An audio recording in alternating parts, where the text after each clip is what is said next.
It's thinking. There we go. And then I need Instagram to work with me. It's thinking. Come on, you can do it. There we go.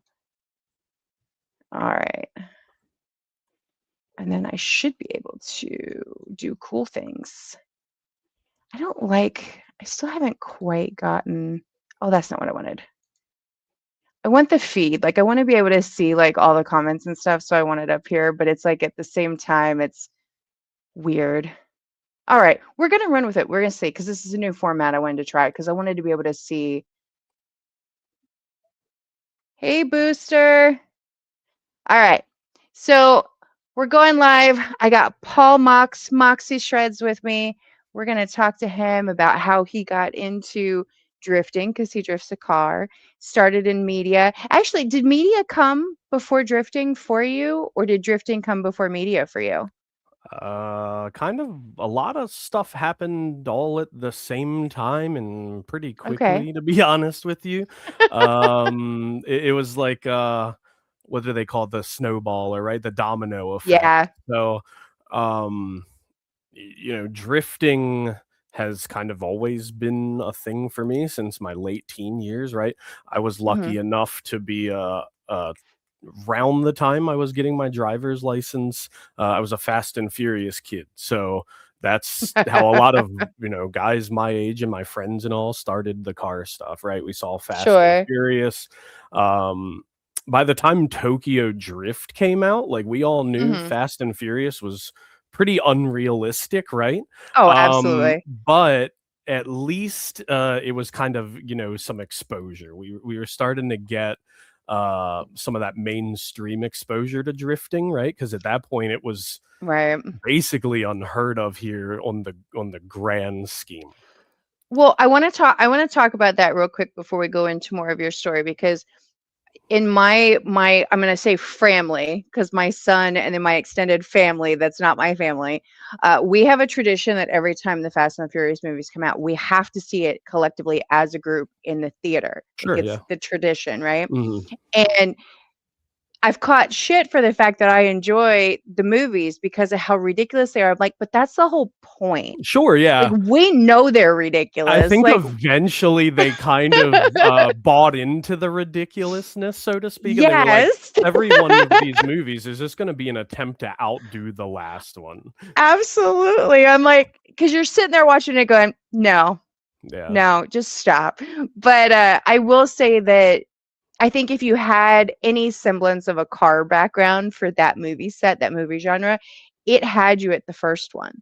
oh yeah, Because it's like yeah, there were so many parts of it that you could relate to if you had been in any portion of that scene in your lifetime in any sure, way, shape, or form. yeah. There was something relatable, if you will. All right, so I'm gonna let you Oh finish. yeah, yeah. So no, I mean, once again, that was for a lot of us, and even people that aren't into motorsports, right? Like if you Hmm. bring up drifting, that's the number one reference is Tokyo Oh, Drift, and absolutely. I always I didn't even know respond. it was a thing. Yeah, I I didn't even know it was a respond with thing. that's a horrible example pretty much every time. So yeah, no. So like once again, early on, kind of exposed to motorsports and drifting through, pop culture, right? Once so kind of going hand in hand with that is, my automotive background. It's basically all I've ever done since I was a teenager. Uh-huh. So cars were always a thing for me. Drifting, I would say I really started to get into in the late 2000s, when like Formula Drift was really becoming popular in the United States, like that 2009, 10 era, right? Where you had guys like Chris Forsberg, like one of our local hometown heroes, right? Rapper Dan Savage was one Right. of the first like Pro One winner, Kylie Mackey. Like most people I love don't know Kylie. the heritage that runs super thick in the like mid-Atlantic region. Like people think California was kind of where drifting landed in the United States, and so to speak, it was, but the East Coast drift scene has always been a thing. So for me, Okay. late 2000s was like the Drift Alliance stuff. So Forsberg, Ryan Turk, they had what was it? I think it was called Network A. They had the Turk show, Mm. so it was like Ryan Turk and Forsberg and all the Drift Alliance guys. Like, and as guys in our late teens, early 20s, seeing them just ripping like mountain roads and drifting in their Yeah. driveways and getting like the show was kind of like that Top Gear feel where they did these goofy drift challenges and all that. They even did they had a segment where they did garage tours and MA Motorsports. So like Brian and all those guys, Kylie, MA was on there like 10, 11 years ago, even longer, maybe like 12, 13. So like Forsberg did a whole tour at MA Motorsports on YouTube with like little low horsepower 240s and stuff back then. That was the cool. Right. Everybody thought those were hot rods, right? There wasn't the 1,000 horsepower cars of today. Um, so yeah, that's kind of how, and then from there, you know, too young and too broke to have a real drift car or a real race car of any kind. So you know, Sure. I had stuff throughout the years, but nothing super crazy. But video games, I had always been into drifting in video games. I don't know why. Like me and a very small group of friends, like um we like, and I don't want to just spin right into the sim stuff, but like realistically, like my exposure, a lot of my exposure drifting came from video gaming. Okay. Like there was a game called Grid that came out for PS3, like way Mm. back. Most people would have never even heard of it.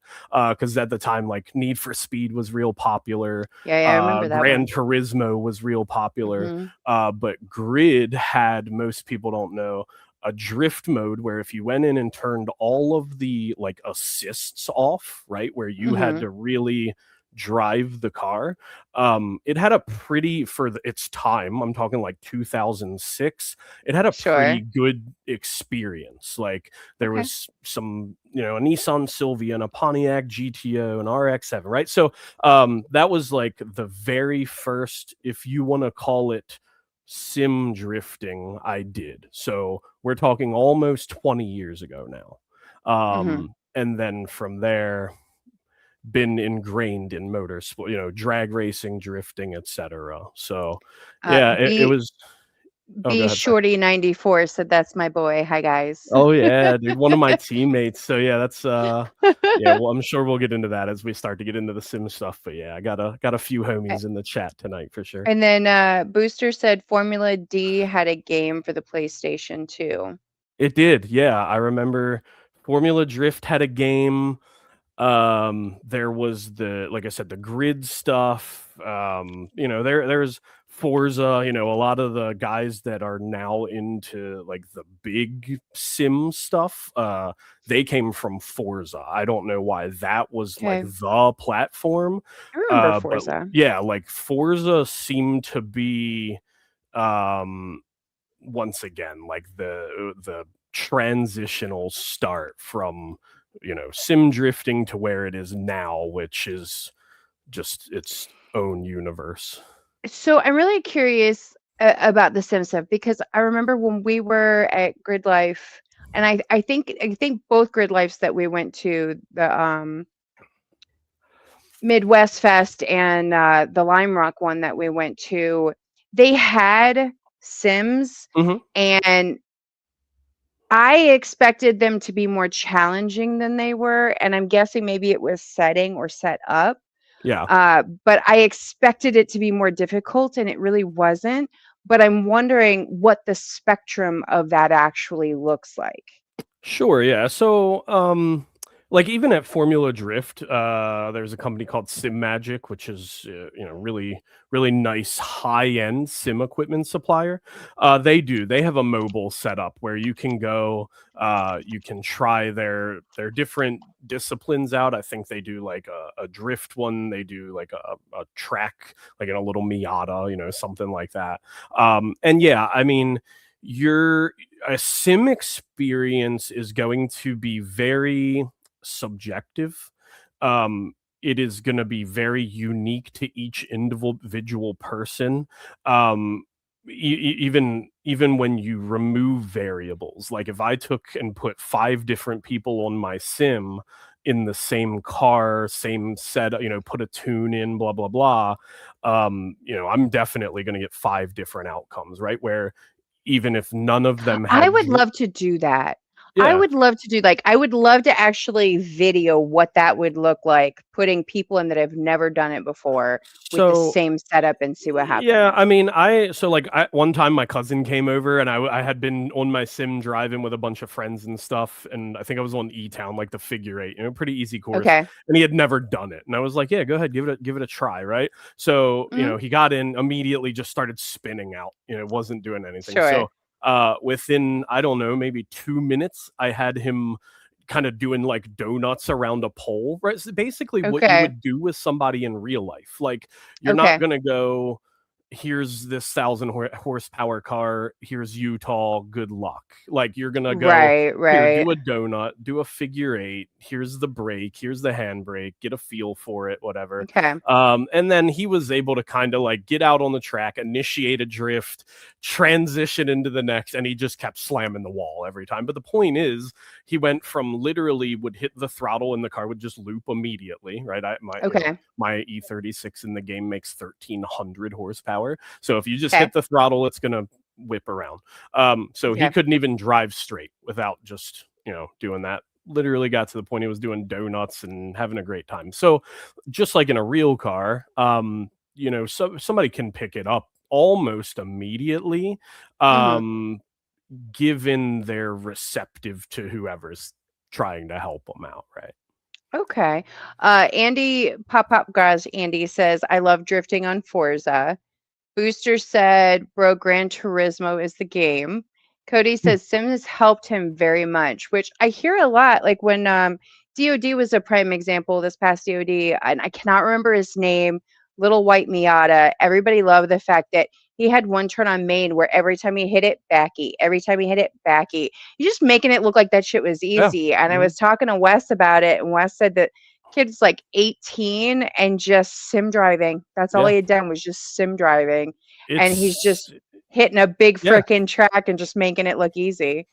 I will fight and die on the hill that you can go from sim to a real car in Okay. literal minutes, in minutes. And the reason Mhm. I say minutes is because a bunch of us have already proven it. Okay. But to go the other way, if you've never been on the sim and you're an FD driver, I can assure you, because I've watched it happen. I'm not going to mention names, Okay. but we basically, 2 FD guys hopped in to practice for Long Beach, and Uh-huh. we watched them spin out for 30 minutes. Like, they weren't doing great.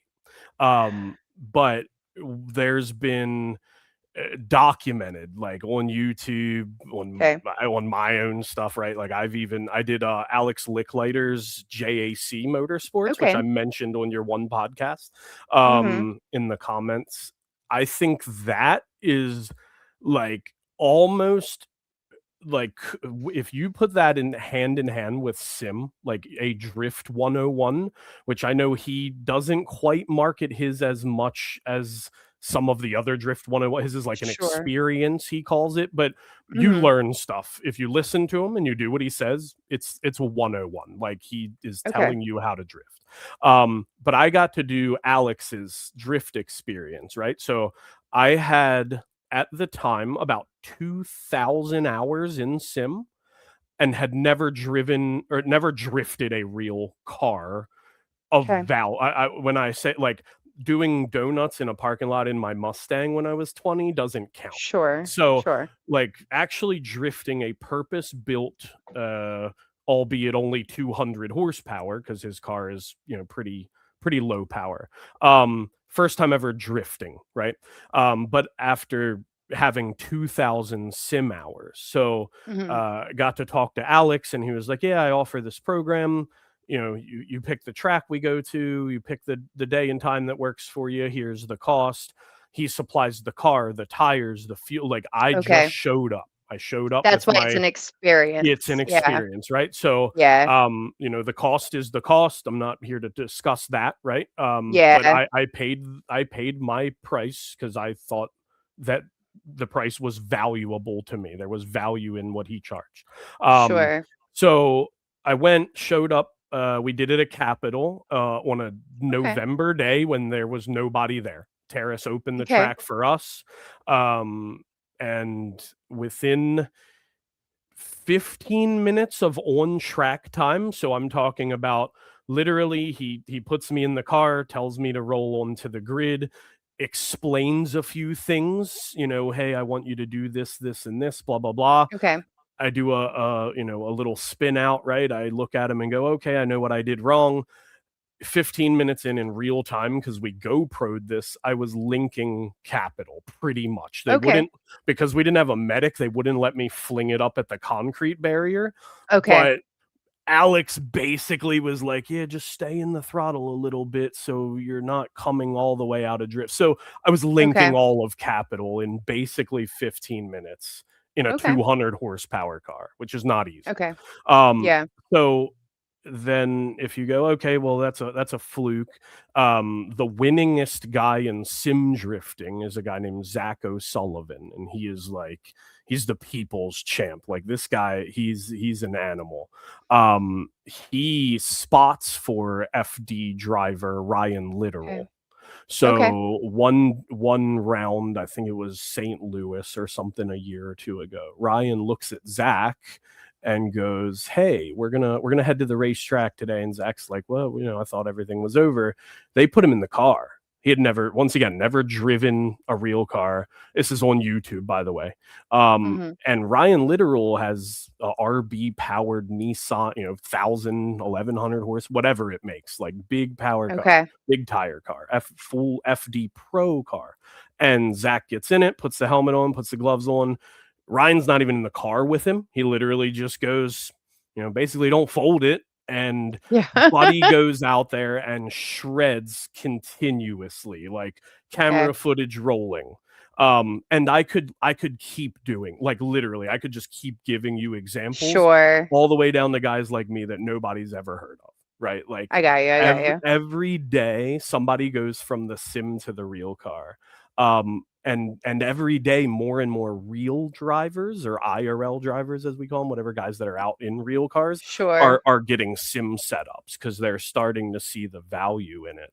Um, Yeah. Well, and I can see the value too. Like Dave MC on here says best game so far is Assetto Corsa. mhm. I can see the value in checking out a track if you've never been to it Oh yeah. prior to going. Absolutely 100%.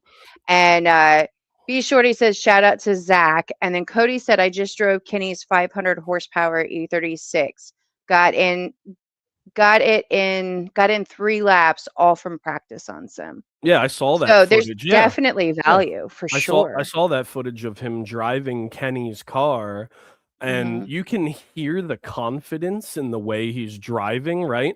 And Sure. that will come from sim time, um, because you lose that sense of getting in the car and I don't know what to do with my hands, right? Like, Yeah. you may not have the G forces, and you may not have all the stuff they're gonna say sim doesn't do for you, but what Yeah. it does do is fast track the fly swatting. It fast tracks the, oh my God, I've initiated the car sideways. Now what?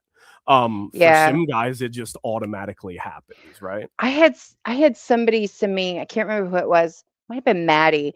We were talking about the whole sim experience and she's just now like learning doing like Hmm. the 101 style stuff in different spaces. And she sent me something about a sim from what did we just have? PRI, and Hmm. it was like Oh, $125,000 rig, but you're like yeah. bouncing and like Yeah, motion floating and like rigs all and with it. stuff. Yeah. Yeah, that's a little overkill. I mean, as cool as it would be, rather unnecessary, right? So, and Andy says, I can't sim drift for shit. Andy, I understand because I think when you're so used to being in the car, it's hard Mhm. to make that Yeah. difference. Yeah. I've tried the sim, and like I said, I found it very uneventful, but Mhm. I would wonder what I would think. And that might be on my list for this year is I might do a 101. I've been offered a car multiple times just so that I can do the whole footage thing. And I may do one of those this year. Dave says best example would be Manoa. rookie season in Oh, F2. yeah, I mean, Hiro Manoa, I mean, Max Yep. Verstappen, like, if we wanna talk big stage, like, Yep. Verstappen was literally what I think Gran Turismo or Forza, whatever. Right. You have, like, NASCAR guys in World of Outlaw racers and stuff that came from World of Outlaw, and they get sponsored to go drive a real car, like, it's called a sim for a reason, like, it's simulating something. Yes. Nowhere ever did any of us claim it was a one-to-one, which is the goalpost always gets moved rather quick, right? Yeah. And I think it's because there's that little bit of feeling threatened, if you will, where people It's go, fair. "Oh, okay, so you can drive in the sim, but I had this out with somebody on Instagram not long ago where the comment was literally like somebody said, if you can drive on sim, you can drive a real car. That was it. That was Okay. the start, middle, and end. If you can drive in Okay. sim, you can drive a real car. Somehow it went to the stresses and painstakingness of running a race program and how sim people have no idea. Bro, nobody said anything about that. It was if you can drive on the sim, you can drive a real Right. car. We're not talking about being the next Chelsea Denofa. And Yeah.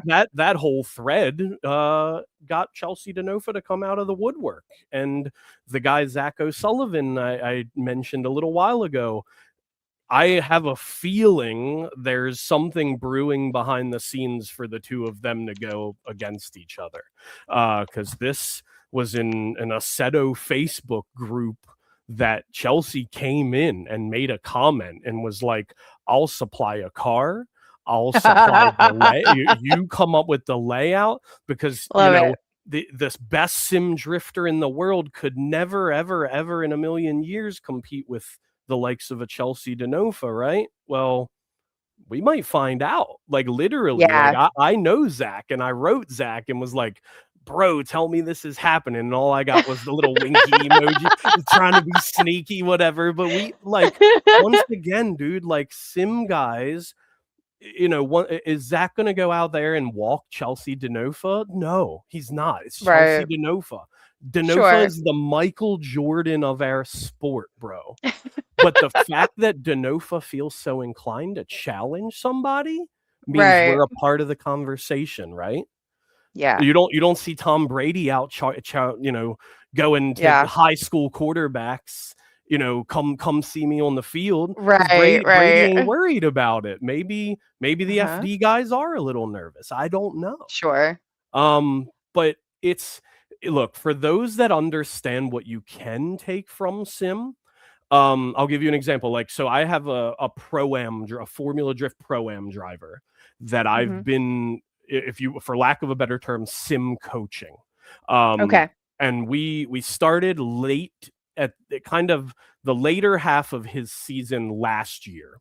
Um, and it was very much at that point just a diagnostic approach where it was a lot of footage watching and a lot of reviewing tape and going, okay, here's where improvements need to be made, and here's this, and here's that, and kind of that diagnostic step, right? And Okay. from there, we were then able to go into the sim, literally recreate his car one for one to the down to the dyno graph, all that stuff. His angle kit, it is a one for one of his car. Is Okay. okay, as close 0.99 to 1, right? Sure. I got you. Because I I'll got you. I got you. naysayers out there. But we literally were able to create his car. I have a series of cars that can be competitive in a pro-am type, so somebody for him to drive against, not Yeah. just a car completely at the other end of the spectrum. Right. I furnished like a 700 horsepower car on a 265 tire, blah blah blah, and we started really kind of getting after it, right? Going, Okay. all right, here are the things we see in the tape. Here are the things we can work on in the sim that I know for a fact will one-to-one translate over, right? Okay. So I'll give you an example. FD or Orlando, the banked wall at Orlando, Yeah. right? Yeah. My guy kept finding himself in a situation where timing leaving the wall in the chase, he would Mhm. either get gapped, the lead would just leave him behind, Yeah. or he's mistiming it and almost running into him, right? So we look at the I tape. could see that. You know what I mean? We look at we review the tape, we look back, and I go, John, guy's name's John. I go, John, look, man, here's what I want you to do. I want you to find a landmark on the wall, right? And he goes, well, here's the funny thing. In the sim, this sign, albeit not the right sign and the right size, is actually there on the track. And I said, Right. we have something. Literally. Right. People talk about you can't take sim to real life, right? So listen to this. Buddy goes into his round at Orlando. We now have our landmark where I told him, I said, John, no matter what the lead car is doing, I want you to leave the wall at that same spot every time, right? Okay. Buddy goes out and practice. He does it the first time and he's dooring the shit out of Buddy down the bank, literally all the way through Mm-hmm. it. Same thing. We move into qualifying. He's nailing it every time. Why? Because I've now given him a consistent point to aim for. When It's fair. before he's just you see the bank Trying to coming figure it around and out. you're winging Yeah. it, right? So Yeah. things like that, I am an advocate in being able to take from sim to real life. Now, the next thing where you go, okay, me and Rome Charpentier, Mm-hmm. before Hot Pit last year when he won Hot Pit, we did a bunch of Irwindale laps. The problem is Okay. it's not the right size, and Okay. he knew that. When you come around the big bank, the first wall at Irwindale in the game, it is much closer, right? So Okay. you transition and you have all this speed to peel off. Where in Mm-hmm. real life, he goes, no, I have to reach way out to that wall. Like I have to actually push the car to it. So Okay. as long as you understand the differences between Right. real life and sim, that's where most of the naysayers, if you want to call them that, go wrong. Sure. They have this closed-minded, oh, well, if it's not perfect, it's not for me. And nothing's perfect in real life. Yeah. Well, I think you're finding like the spot on the wall, like the sign. It kind of reminds me of in dance when if you're in a spin, you have to find a point to look at each time you do Sure, the yeah. spin because your eyes you don't want your eyes doing the spin the whole time. So it's like a point you stop, a point you And it's stop. You're like your eyes have to consistency. Yeah, stop. you're Yep. aiming for consistency, and in Yeah. drifting, consistency is what wins drifting. Literally, Yeah. like as a judge, that is if I had to, if somebody said, "Hey, what's the number one tip to winning a drift competition?" Being consistent, not Yeah. 100-point run 1 minute and a 50-point run the next. A bunch of Yeah. 88-point runs will get you the win. Sure. All right, let me go through comments here real Yeah. quick. Beach Shorty said, I drove in real life for 2 years and I'm still learning how to be a robot on a sim. Yeah. Yeah, he was doing it the hard way. He drove a SR20 240 with manual steering. That boy's forearms had to be like Jeez. tree trunk. Right? Yeah. He said going from IRL to sim is harder than going. I hear that a lot, actually. I hear that if you start on sim, it's easier to do the transition. But if you start in the car first and then do the sim, it doesn't seem to compute the same way. Correct. Not that it can't be helpful, but it just doesn't compute the same way. Andy says, yeah, I can see that. I'm so ass. Put my anywhere. I'm not sure what happened there, Andy. He said, I'll hit every zone within 3 laps. I'll spin every turn on sim. Oh, Andy is one of my favorite drivers in like to watch in real life drive. And I love Andy. anytime I'm trackside and Buddy goes, "Hey, let's go for a ride along," just stop, like whatever I'm Right. doing, like whoever I'm talking to, Done. hold on, I'll be Sorry. back.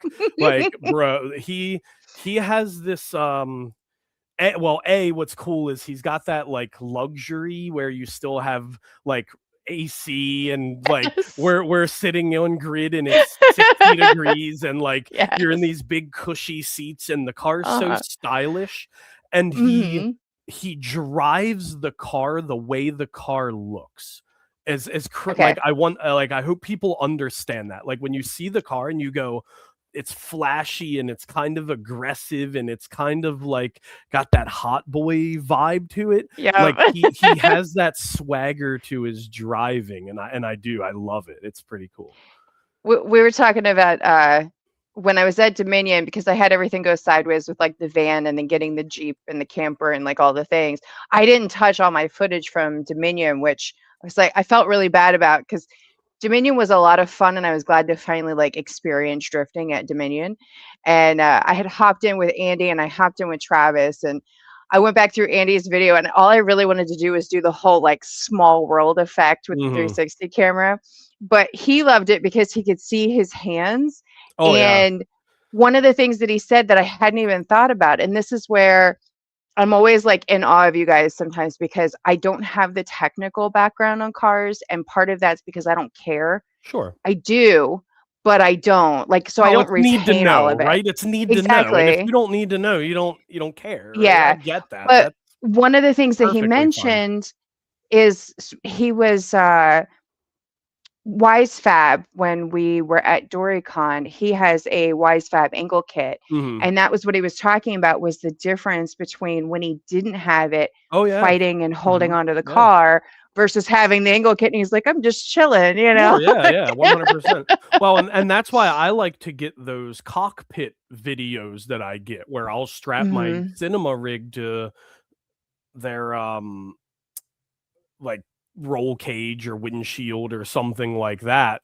That Right. way, they literally can go back and see kind of what they're doing behind the wheel. Just FYI, you're not moving, but I can hear you. Did I lose you? Oh, I lost him. Where'd you go? All right. Sorry, guys. We lost Paul. I'm going to look through the comments while I wait for Paul to come back. Let's see. Who else do we have here? We've got, let's see. Is that him? He's trying. Are you there? Are you I'm back? I'm here. I'm just trying to figure out why the camera quit. That's crazy. Yeah, I was gonna say I could hear you. I don't know where you went visually because you just kind of like stalled and paused, but there you are. Now you're There we back. go. All Yeah, right. that was So weird. B Shorty says, yeah, I've learned a lot from Sim to where to put a car in a zone, when to left foot brake. Cody said, Paul, are you going to be doing the North Atlantic drift comps on Sim? They kicked me out of those. I did. Oh, good Yeah, job. yeah. What'd you do? I did too good, and they said Oh, no pro drivers, even though I'm not a pro driver by any means. Um, okay.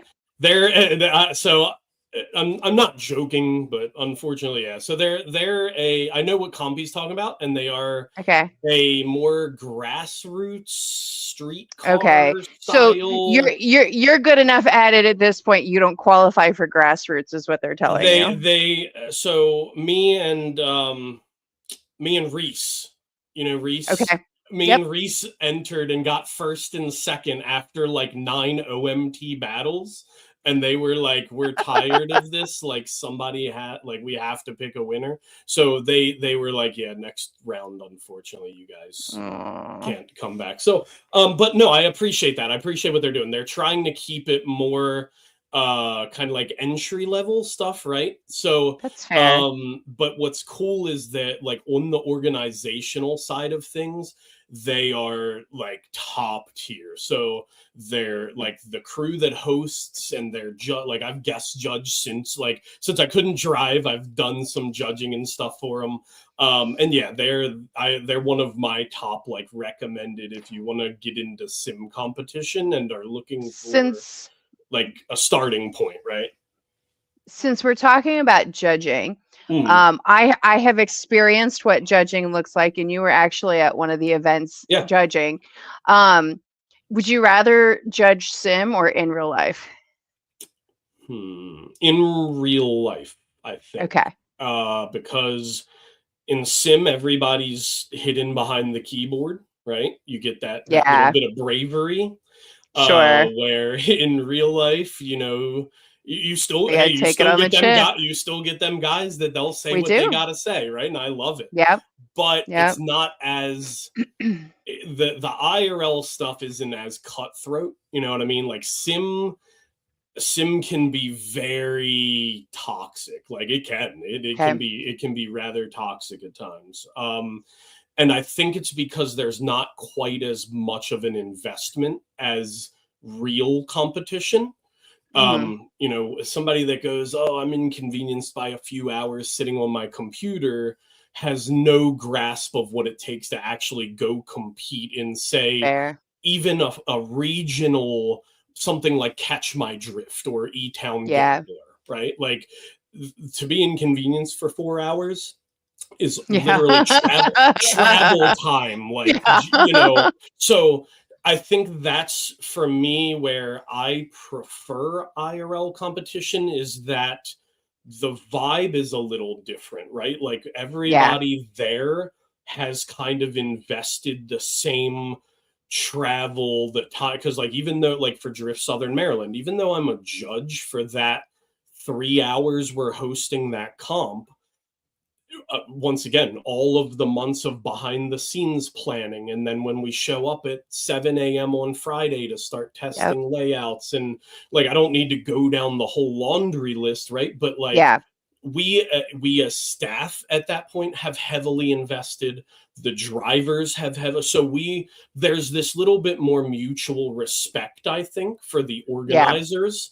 When in the sim realm, I think everybody thinks, oh, well, it's so easy, I could do it too. You know what I mean? I Yeah. can, I think that's and, fair. we see a I think lot that's of fair. that, right? Unfortunately, every other day a new sim comp pops up, and every other day a new one shuts down. Sure. Where IRL organization and event hosting is significantly harder to do, basically from every aspect, right? So, yeah, Yeah. I mean, I love sim hosting. I love the things we're able to do in sim, right? We're not as bound to reality. You know, we Right. can be, you know, anywhere, anytime, do things, do layouts you maybe couldn't really run in real life. And also, like, I'm blessed that for many years I've had a 40 to 65 driver field from all over the world. Like, that Sure. I can't get at my local racetrack, unfortunately. You know what I mean? Like, Yeah. I've been able to make friends and build relationships with people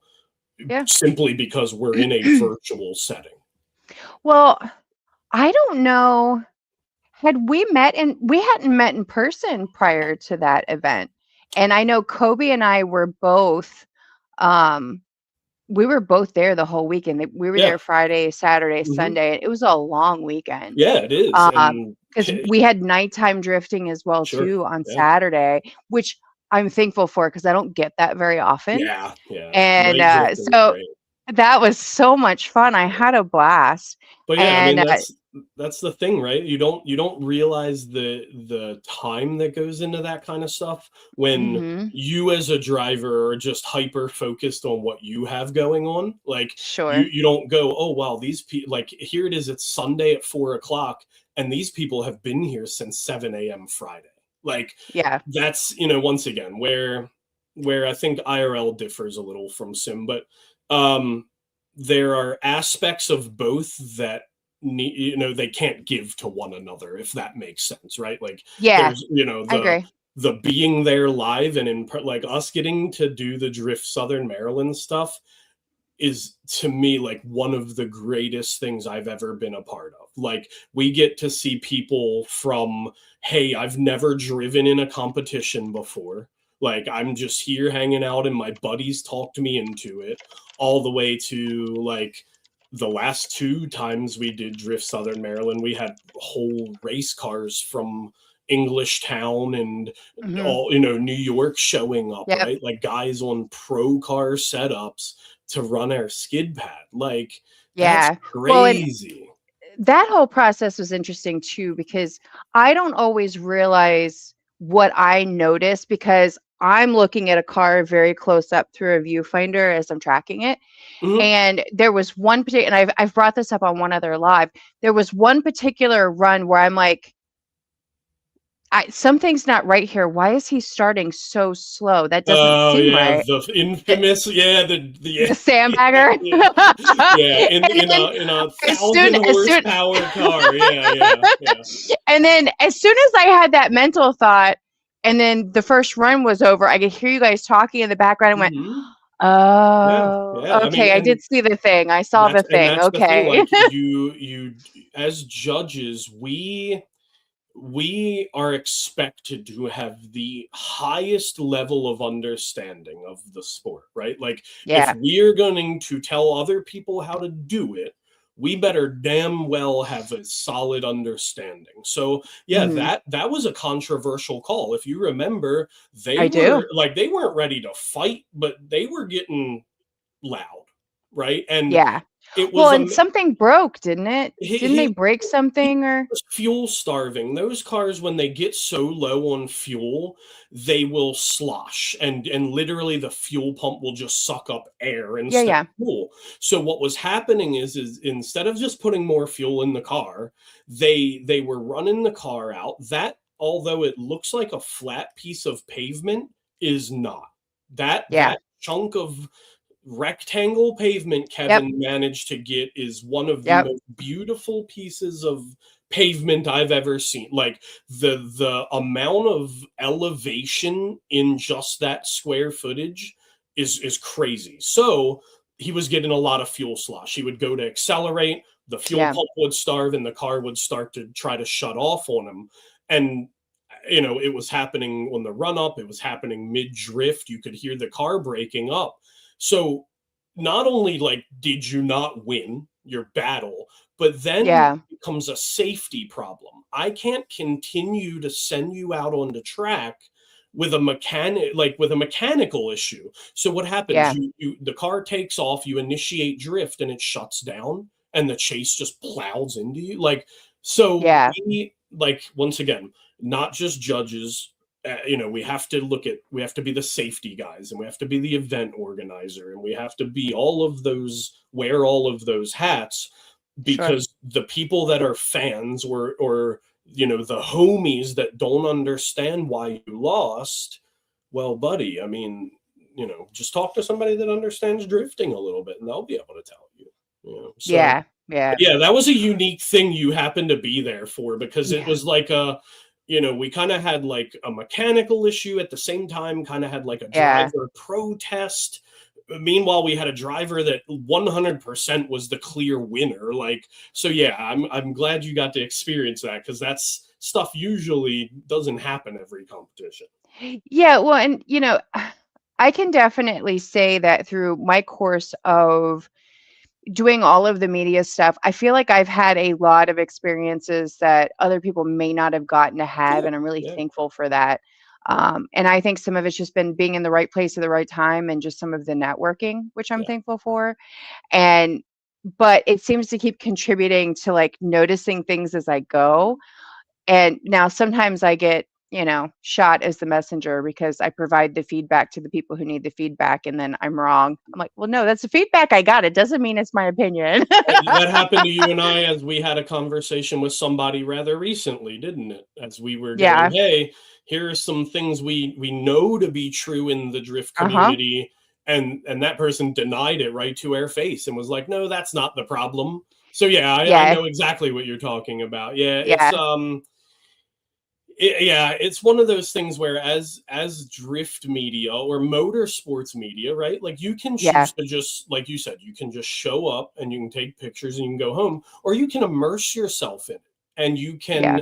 you can go, I'm not going to just provide something to this community, right? But I want to try to take a little bit of it with me, and you get to know people, and you get to know the Mm. surroundings, and you get to, like, even me, like, I'll comment on somebody's like video or post or whatever, and somebody will DM me and be like, "Oh, that person fucking sucks," blah blah blah. Like, and I'm like, I wouldn't know that. Like, they seem like a decent Yeah. person to me. Like, so you find your way through all these like little back alleys of the drift Uh-huh. community, even if you don't plan to, right? Just like you said, Sure. you're taking a picture of somebody's car, and the next thing you know, you're knee deep in some drama that's unfolding, or you're taking Yeah. pictures and somebody just wrecked somebody else's car or whatever. Uh-huh. You know what I mean? Well, and I think that's kind of it. So I like to take the road of neutrality, and transparency. Sure, So yeah. we're going to have a transparent, open, honest conversation about everything that just transpired,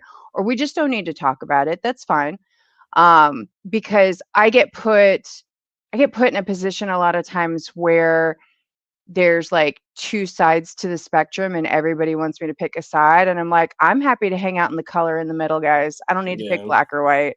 Yeah. And I get and I know that there are things that happen in the background and there's conversations that happen in the background, and I am sure there are some things that I do that hold me back in other spaces, and I'm absolutely okay with it because I know I'm Sure. doing the right thing per And myself. you got to have the integrity, you know what I mean? Like you Yeah, gotta, and that's the thing, right? You may, if any time a door closes in front of you because you didn't talk crap about somebody along with somebody else, or yeah, you might be friends with, so like if it's that conditional, it's not the right opportunity for you anyway. agreed. Like, Yeah, agreed. if somebody, and that's like kind of where I've gotten to with the media stuff, right? Like I have become very selective in what I'll show up to, Sure. because I feel So like it. tell everybody how you got into media to begin with, because that was Oh supposed to be part yeah. of this conversation as Yeah, well yeah. So too. media for me, I kind of the spinning from the drifting to the sim stuff. I did what a lot of people would say is like the wrong way to get into from the sim to a car. So, Right. most people would go buy a beater, weld the diff, buy cheap tires, and start driving, right? Sure. And for me, well, then why have a sim? Why have Right. a sim that I can hop on any time of day that can be my 200 horsepower welded diff? Like for me, I don't need that car because I can get Right. way more practice from behind my sim than I'll ever get in that car, that I'll constantly be fixing, that I'll Right. And constantly fighting. be fighting with, because let's face Mm-hmm. it, I'm trying to get it to do something it was not made to do. And Right. even though it may be the virtuous thing according to Facebook, Right. why tie your feet together to run a relay race, and to Yep. spite people, right? Or to Sure. please anyone. So I'm that idiot that said, oh, I want to drift, let me just go ahead and build a pro car. Let me just go Right. buy a shell and buy a V8 and buy a dog box and buy Holly EFI and all this stuff and a cage kit, and I'm gonna build a race car, and nobody's gonna tell me different, right? Right. And then I did my drift day with Alex Licklider and bought a second BMW because, well, one wasn't quick One wasn't enough, enough. one wasn't happening fast enough. So I made the mistake of buying a second car that I've now spent 2 years building alongside my quote unquote competition car. Okay. So that's kind of how my transition to drifting from the sim is going, and the way media ties into that. I realized quickly that time and money are the two things it takes to build a race car. Sure. And the caliber of the two cars that I have built or am building take a lot of time and money. Right. So media was a way for me to get on track and be around drifting and hear the engines and smell the tire smoke without having to have a car, right? Like I can get, Don't forget you have to yeah, inhale and eat all the yeah, rubber all the that oh, flies your way as well too. yeah, that's I've hotel showers have been just black from tires that I've washed Yeah. off me. Um, but that, so yeah, literally media I was like, okay, I've been involved in sim drifting, I've watched drifting on YouTube and TV, I've been a spectator for so long. I've invested all the, by this point, I'm now 2,500, 3,000 hours into sim. And that's sim driving. Like that's hard Right. practice, not just effing off, going, oh, I got all these hours and 50% of them are me sitting in lobbies while I'm bull crapping with my homies. Like Yeah. it's actual good, hard practice driving. Um, Cody says it took him 2 years to build his S13, so he yeah. completely Yeah. understands. So media was like, okay, I can go get a camera for way less than a drift car. Right. Um, I can be on track today. all my friends are out there driving and I can be there with them, right? So Right. I happened to kind of be in the right place at the right time. Got a camera, got, not the greatest equipment, right? Like my very first event I shot on a Rebel T3, wasn't even a Okay. T3i, like it was a basic T3 with kit Yeah. lenses. I just had the Lightroom app on my phone. Like I didn't know, I knew what I learned off YouTube in the 6 months leading up to it. But So, weird question because it's a yeah, media yeah, question. Did anybody at any point in time give you shit about the gear that you were using no, for media? no, I When actually, I oh, when go I ahead. did Sorry. people photography, I had Hmm. people ask me, "How did you take that shot? What are you using?" Like that Yeah. sort of thing, and I would tell them that I was just using my Nikon with the kit lens. They're like, "How'd you get that with the kit lens?" I Oh, don't yeah, it's fucking know. not hard. Yeah. I No, edited. It's fine. yeah, in fact, I had like I was lucky enough that I had a mentor who was a FD. He shot for FD. He was a filmmaker, like he's DP on film sets, music videos, commercials, all Right. that. So I once again had a mentor and somebody that was willing at literal no cost, right? Like this person was kind enough to basically take me under their wing and go, hey, gear, you look at this, stay away from this, Right. technology programs. So I did get a little fast tracking, right? So I have to, Okay. Lauren Henley, I got to give him credit. Like I was lucky that I had a great mentor early on, but also right place at the right time. Like I'm 10 minutes from Capitol, and Yeah. the first drift event Marco Garza with MA held there. I it just so happened that I was ready to start shooting drifting. And Capital that day was like there, this will go down in infamy, was handed a drift scene on a silver platter. Like Yep. you had MA Motorsports and all their years of backing. You had Marco fresh up from Drift HQ, and they were like, you want a drift culture of hundreds of people, here you go, and we can Yeah. talk about what happened from there. But so I happened to be there for that very first like Capital Drift parking lot event, where it Sure. was everybody who was anybody in mid-Atlantic drift scene was there. So So, one of the things that you said has been something that's been kind of a common theme when I talk to other media people, because very often I get asked why I do it. Because mhm, as you very well know, like you became selective about, what you decided to do with your time because there's time, there's money, there's expense, there's gear, mhm, like there's all these things and risk as well too. Um, and I think the hard part with motorsports is I think some people think that they're going to show up and somebody's going to want to throw money at them. no, And I think it's the same thing too. Like sometimes with the drivers, like they're like, oh, yeah, I'm going to get sponsorships. So like, you're so cute. Yeah, yeah, you might one day, maybe if you're lucky, but you're probably going to sponsor yourself. sure, And but one of the common themes in my conversations is if you keep showing up, you're going to be in the right place at the right time mhm, because yeah, every single media person that I have mhm. spoken to that has done something big, and we'll use Larry Chen as a prime example.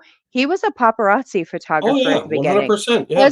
Wasn't anything he wanted Mm-mm. to do. Nope. He got into the drift scene at the beginning of the drift Yeah. scene here, Yeah. and he was good at it, Mhm. and he'll even say he was in the right place at the right time and he That's figured it out. that's kind of what it takes, is a little bit Yeah, of that grinding, and I think when it comes to that understanding between, like, we can set the record straight now, like that understanding between media and drivers has to be the media people that show up unsolicited to a racetrack or to an event day, in my opinion, don't deserve to be paid a dime, right? And I'll clarify, sure. because you're showing up unsolicited, right? So how do you expect the guy that maybe spent all of his money on tires, fuel, track entry, lunch to feed his girlfriend, the cooler of water they got in the back of the truck, he is not worried about the fact you showed up that day with a camera, right? Because Yeah. there's this old saying, did drifting even happen if nobody was there to film it? Yes, it Right. still happens. Like, it's still, Yeah, the for tires still sure. squeal and the engines still roar even if there were no cameras there. So I think what is the better way to look at this is, if you go into it with real expectations as a media person and go, I, just like everyone, have to start at zero as a Yep. nobody, very unskilled, no matter how much you spent on your equipment, right? Because we can all go spend money to, hone a craft money can't buy. Um, Yeah. so, if you show up with the predetermined notion that, hey, I'm going to have to grind it out and do some portfolio building, and offer to kind of pay track entry maybe to some places, or shoot some events for free, yeah, that's something every single one of us has done and is probably going to continue to have to do. um where I think the drivers come into play is, once again, is the not taking advantage, right? Going, I'm going to constantly, like, I'm not going to mention names, but there was a guy who constantly used my photos when I would shoot track days. And Okay. not for any profit, not for any monetary Sure. gain, but would 100% take that. Like, if I posted him on Facebook, instead of resharing my stuff, he would save my images Yeah. and post them. And it Okay. infuriated me, Sure. because not only did this person not financially compensate me, and nor did I They didn't deserve even to give you be, like, credit. they not, Right. and once again, I'm acknowledging I did not deserve to be paid. I showed up Sure. unsolicited to shoot. But what I think I at least deserve is somebody going, hey, look how nice these photos are that this person Yeah. captured. Yeah. So fast forward, an opportunity to shoot a private day came up. I Hmm. made it a point to take zero pictures of that person's car. Yeah. It's not the Call that's not call the me first what time. call me what you will, bro, but it's my camera that I paid It's more not the than first what time I've your heard it. car is worth for, right? Like, because you and I have had that conversation before. Like, there are some Sure. of us that show up with a camera bag that has a value of more than a few of the cars we're shooting. Like, I've shot some Sure. clapped out stuff, $500 cars. My SD card was $500. Sure. Literally, my one little tiny component that goes in my camera was $500. So, yeah, I'm sorry that if I'm there investing my time to shoot your shit box, you should at least say my name, right? Like, Right. so that is all any driver or media person owes one another. Now, Sure. where I have got to is, yeah, I'll show up to an event here or there. But now I have people that hit me up and go, buddy, I would not have any other person but you there to shoot. And I'm willing to Mhm. pay whatever the price may be, blah, blah, blah. Right. And that's the stuff that I'll roll out of bed for any day of the week. Yeah. And may I only do one or two of them, three a year at this point? Maybe. Yeah. But there's value for me in doing it. I'm not helping Sure. to oversaturate the market with yellow vests at every Saturday pop-up event, right? Like, there's Yeah. no need to have 60 people shooting a Saturday pop-up event, like, of $500 Yeah. BMWs. I think it's all a bit of a tough balance, no Yeah. matter, what side of the camera that you're on, because I think some people go into it thinking they're like off the break, they're like, I'm going to make this a career. And then they realize that photography and video are not the same they were 5 years No. ago, 10 years ago, 50 years ago. Yeah. I mean, you name it. And what you're saying about this one particular driver, I actually had a conversation with somebody actually at DOD. It was a media person at DOD, and they were talking about a particular driver that they no longer shoot. They're like, they've never paid me, they've never acknowledged my work, nothing along those lines. Why would I still put my time on them? Mhm. And I'm like, I get that, because I think very often, like even from my own experience, it's not the pro drivers that are paying you, it's the grassroots guys that are paying you, Yeah, because like even for me, my grassroots guys are the ones that are good to me. The pro drivers know that they already have free media because everybody wants to shoot their sure, car yeah. because it's Oh, pretty or because their yeah. driving's amazing, or so some people eventually realize that sometimes that's like the low Hmm. hanging fruit to an Hmm. extent, because if you capture that person, that car, that driving, your stuff's going to do something on social Sure. media, which is all everybody's really concerned Yeah, about, well, like in the long and run. that's the problem. Like likes these days are just likes, right? Like Hmm. when we talk about actual engagement, and like Yeah. I'll use my own Instagram. Like if you go look at my stats on Instagram, I'm not him. Like I don't have thousands of followers and all that, but I Right. do have an engaging base. The people Yeah. that do communicate with me regularly are real people that have an appreciation for whatever it is my hand is in that day. And I'll take Right. that over 3,000 people that liked my page and have never come back. Um, Yeah. so Andy and I yeah, have yeah, talked about that before too, because he said, look, he's like, I don't have a big following, but he's like, the people who do follow me are invested. yeah. And he said, so they show up and they engage and they hang out and I know them by name. He's like, so he's like, I don't care. And Concept B Shorten said, Paul, shoot a video for me, big Jeez. boy. He's being naughty. Yeah. I'm going to take a comment from Instagram real quick, and we're Yeah, going to go come ahead. back to Yeah. this. Booster photograph said, coming from monster truck industry, there's a lot you have to do to get to the bigger venues. He said, like me, I was in the right place at the right time. And he said, I only get called for the drag racing. And I've talked about some of the different styles of track stuff, because I've actually shot a little bit of everything, and I keep trying to expand that every year. I try to do something new. And I've done the drag strip. You've got 5 to 10 seconds of information. That's it. Because Mhm. they move so quickly in such a short space that you can, like run with. Yeah. But the drag guys want something different visually than the drift guys do.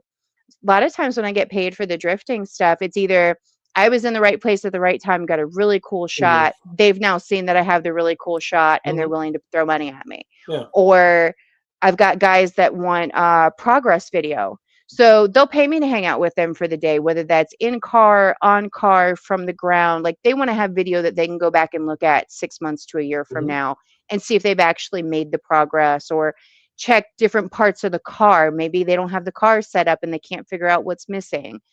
Um, but I will say that like my grassroots guys, like if I just pick a day like Capital, you know, I let everybody know when I got there, I'm like, hey guys, this is a practice day for me. I'm not here to come after your money. I'm here to hop in passenger seat for some practice. I'm going to shoot from the ground because I haven't done panning photos in forever and I'm not any good at it. Mhm. And but I had a couple of guys who are like, hey, can I just toss you like, something? And I'm like, yeah, of course you can. I said, but just get me on the next one. It's the holidays. Don't worry about it. Yeah. You know, there's this like there's a give and take to it, but I think because everybody wants to be paid for whatever the thing is that they're good at, they Mhm. feel like if they're not getting paid for something, then it's a problem.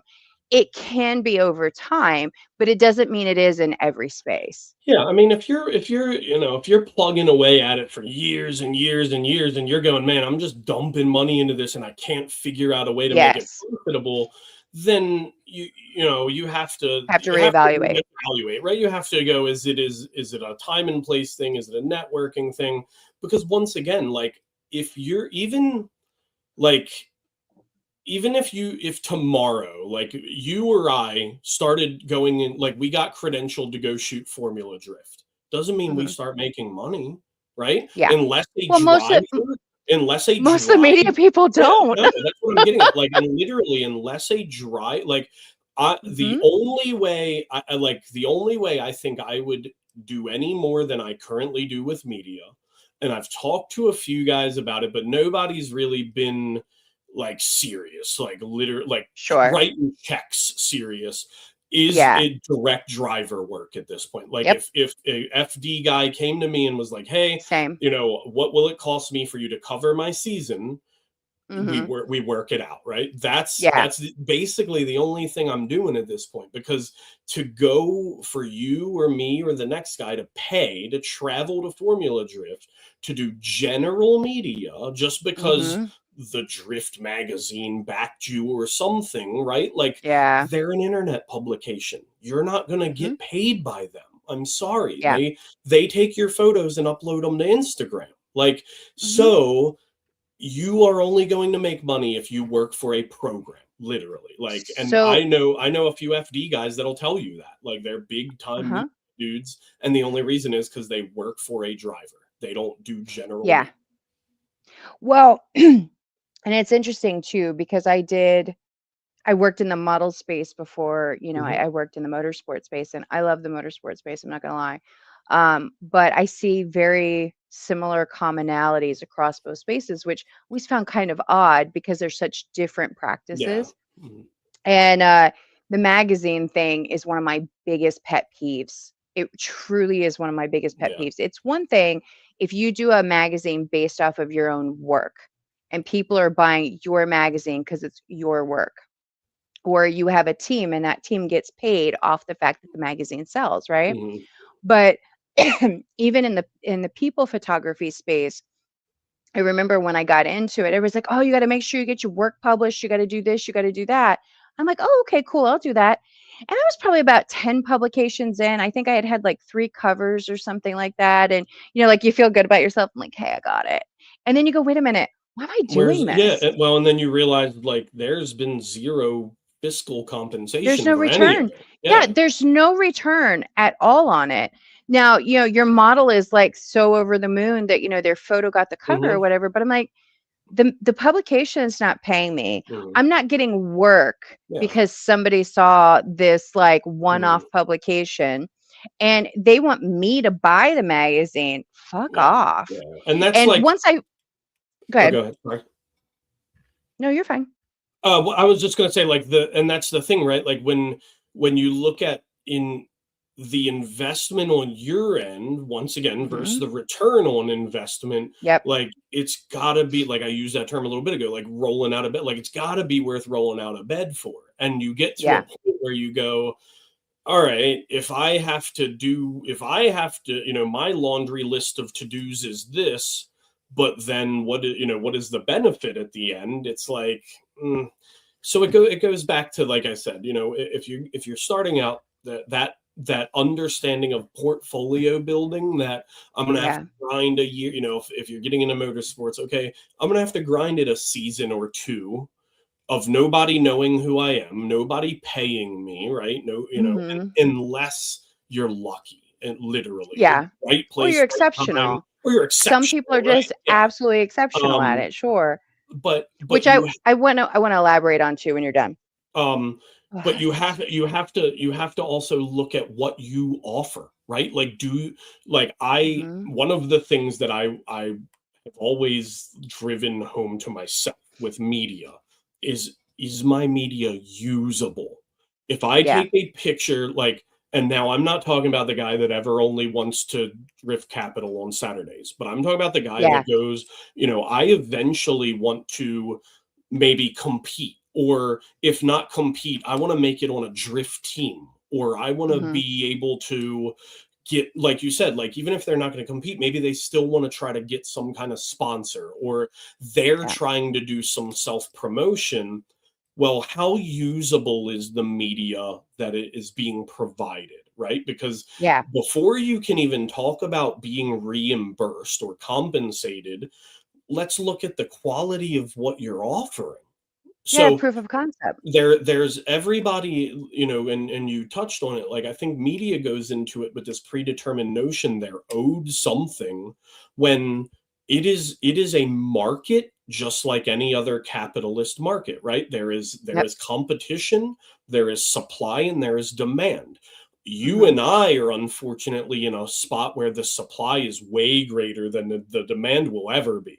Yep. When, like I said, when I can show up to an if I'll give you an example. If a drift event gets announced Friday for the next day, and there's 30, 40 media people at it, that call me what you will, that's oversaturation. That there Yeah. is zero reason for it when 20 of those, like, this is going to be mean, Paul, 20 of those people's photos are indistinguishable from the next guy's.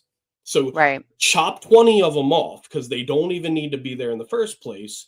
Now Right. we're getting to a more workable spot. But even then, we're tripping over each other. We're in each other's shots. Yeah. We're once again, dude, it's like when you have more media people than drivers on track, that's why you don't see me I've at seen it. events anymore. I've seen Like, it. I've seen so it. There's something I want to touch on in the comments. There's two things.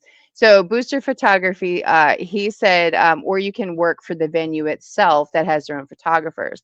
Now, Booster, I would be curious as to what that really looks like because I have never friends seen that it. have done this. I have actually. Oh, really? So Okay. I have had several friends who work for the track themselves or the event, as a portion of like the event hosting, the in-house photographer, if you will, right? One of those particular people, he had to go out for surgery for whatever thing, so he wasn't gonna be able to walk. So he was trying to find somebody to fill in his spot while he was going to have the downtime. And the way they handled it, which is what I would be curious from Boosters, the way they handled it, he only got paid off the photos. So if his photos sold, which was still handled by the track had a whole process. So it goes up on the track website, you purchase from the track website, and then you get a percentage of the sale, right? I'm like, does that cover your gas? Like that's where my brain is because I've seen the expenses on my end. So I would be curious as to what that looks like. And then Cody asked, as media, what are your goals for an event? So that's really hard to answer because it truly depends on the event and why you're at the event.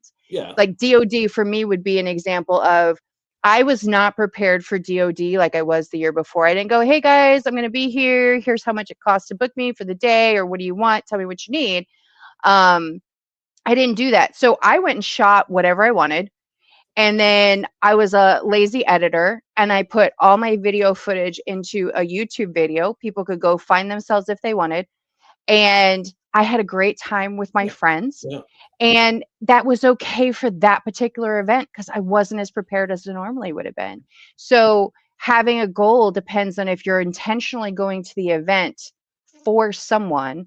And that was one of my other things was going to be one of the things that I have learned kind of through this process is if you get to a point where you're good enough that people want you to show up, then you can get to a point where you can run with a driver.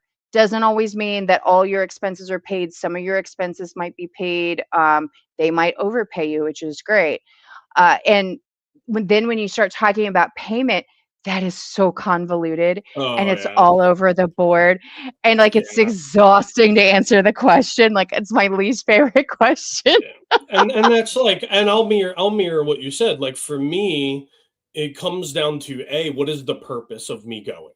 Is Yeah. it I got a new piece of equipment and I want to test it out? And I know the best way to do that is to show up to Capitol on a Saturday Yep. because there will at least Which is be exactly what I did. one car there, right? So Yeah. that is very low expectation for me. I have almost no goal other than going, did this new piece of gear work properly? Or do I got to send Yeah. it back and complain to people?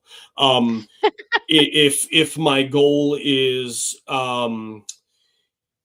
to, like you said, even as media, we are a little selfish. We do things for the experience of it and the vibe and Hmm. the atmosphere, right? So there have been things I've done media at, made, not even didn't make money, but spent Yeah. decent money, and I would do it all over again just For because the I could experience. I could not match that experience. Yep. So yeah, I mean it is so situational. Hmm. Now my expectation, if I go, hey, no, today's a money day, right? Then Yeah. I either have to go, what is my crowd? What is Hmm. Yeah.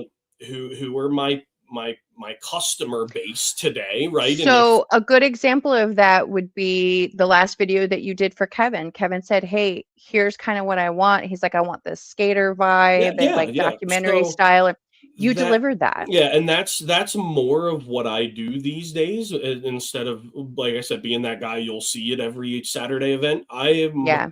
more into that now, where I have a small group that they will, when they have something Yeah. going on, I'm the phone call, right? Or the message. I and, love the you private know, days. The private and days are it's my like, favorite.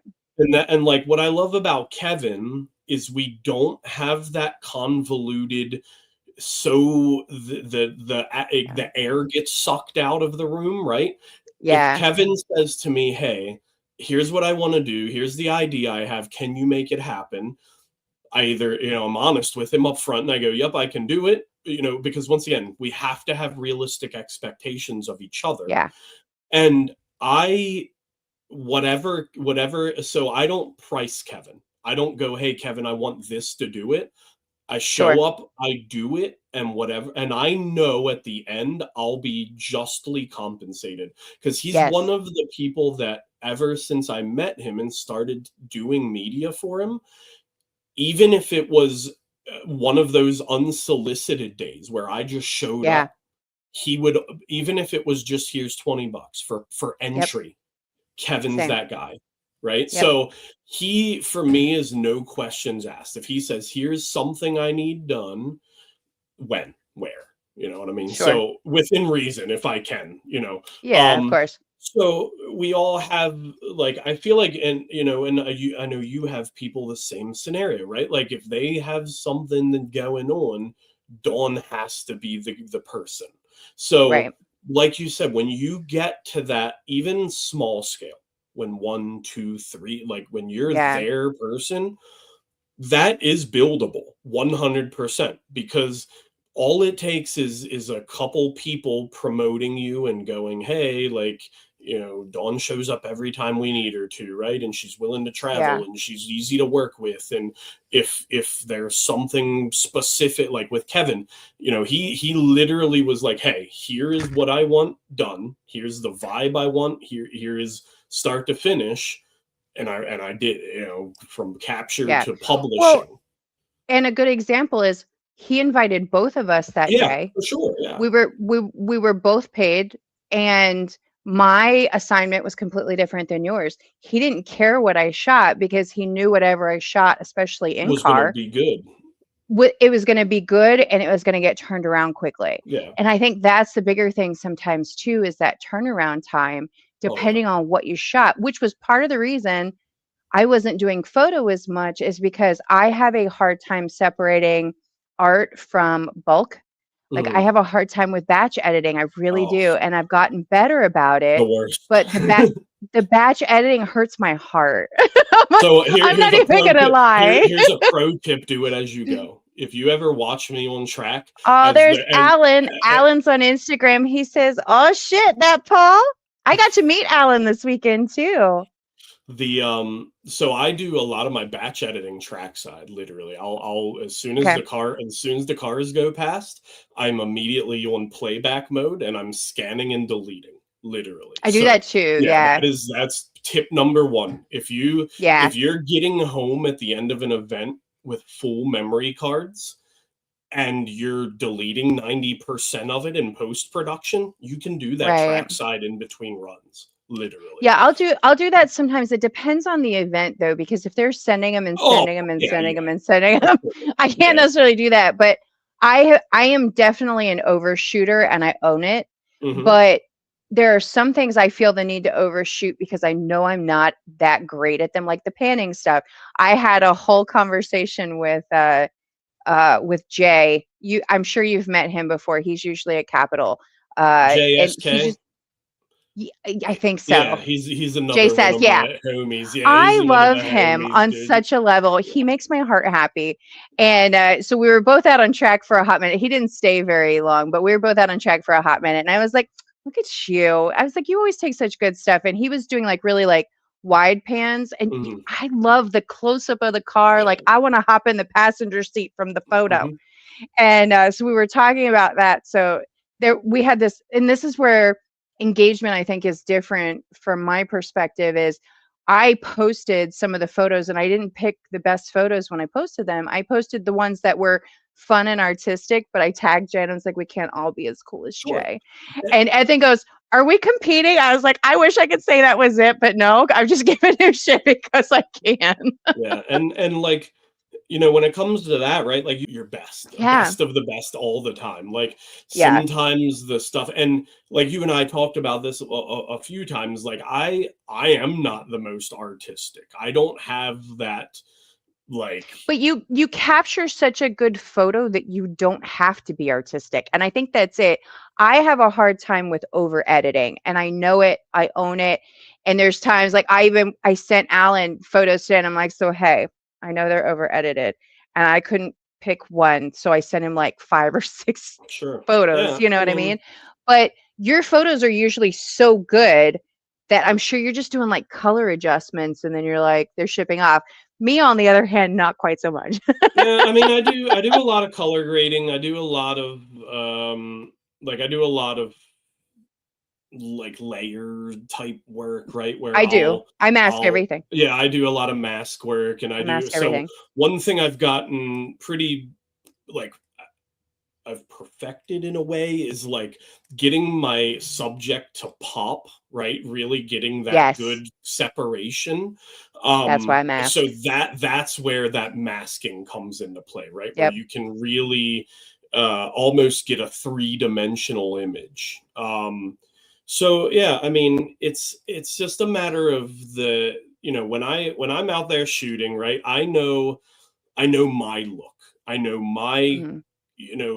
like the people that follow me and have seen my work, I would think could pick it out of a lineup, right? So when I'm on track shooting, I have kind of in the back of my mind, like, all right, here's the story I'm trying to tell, or Yeah.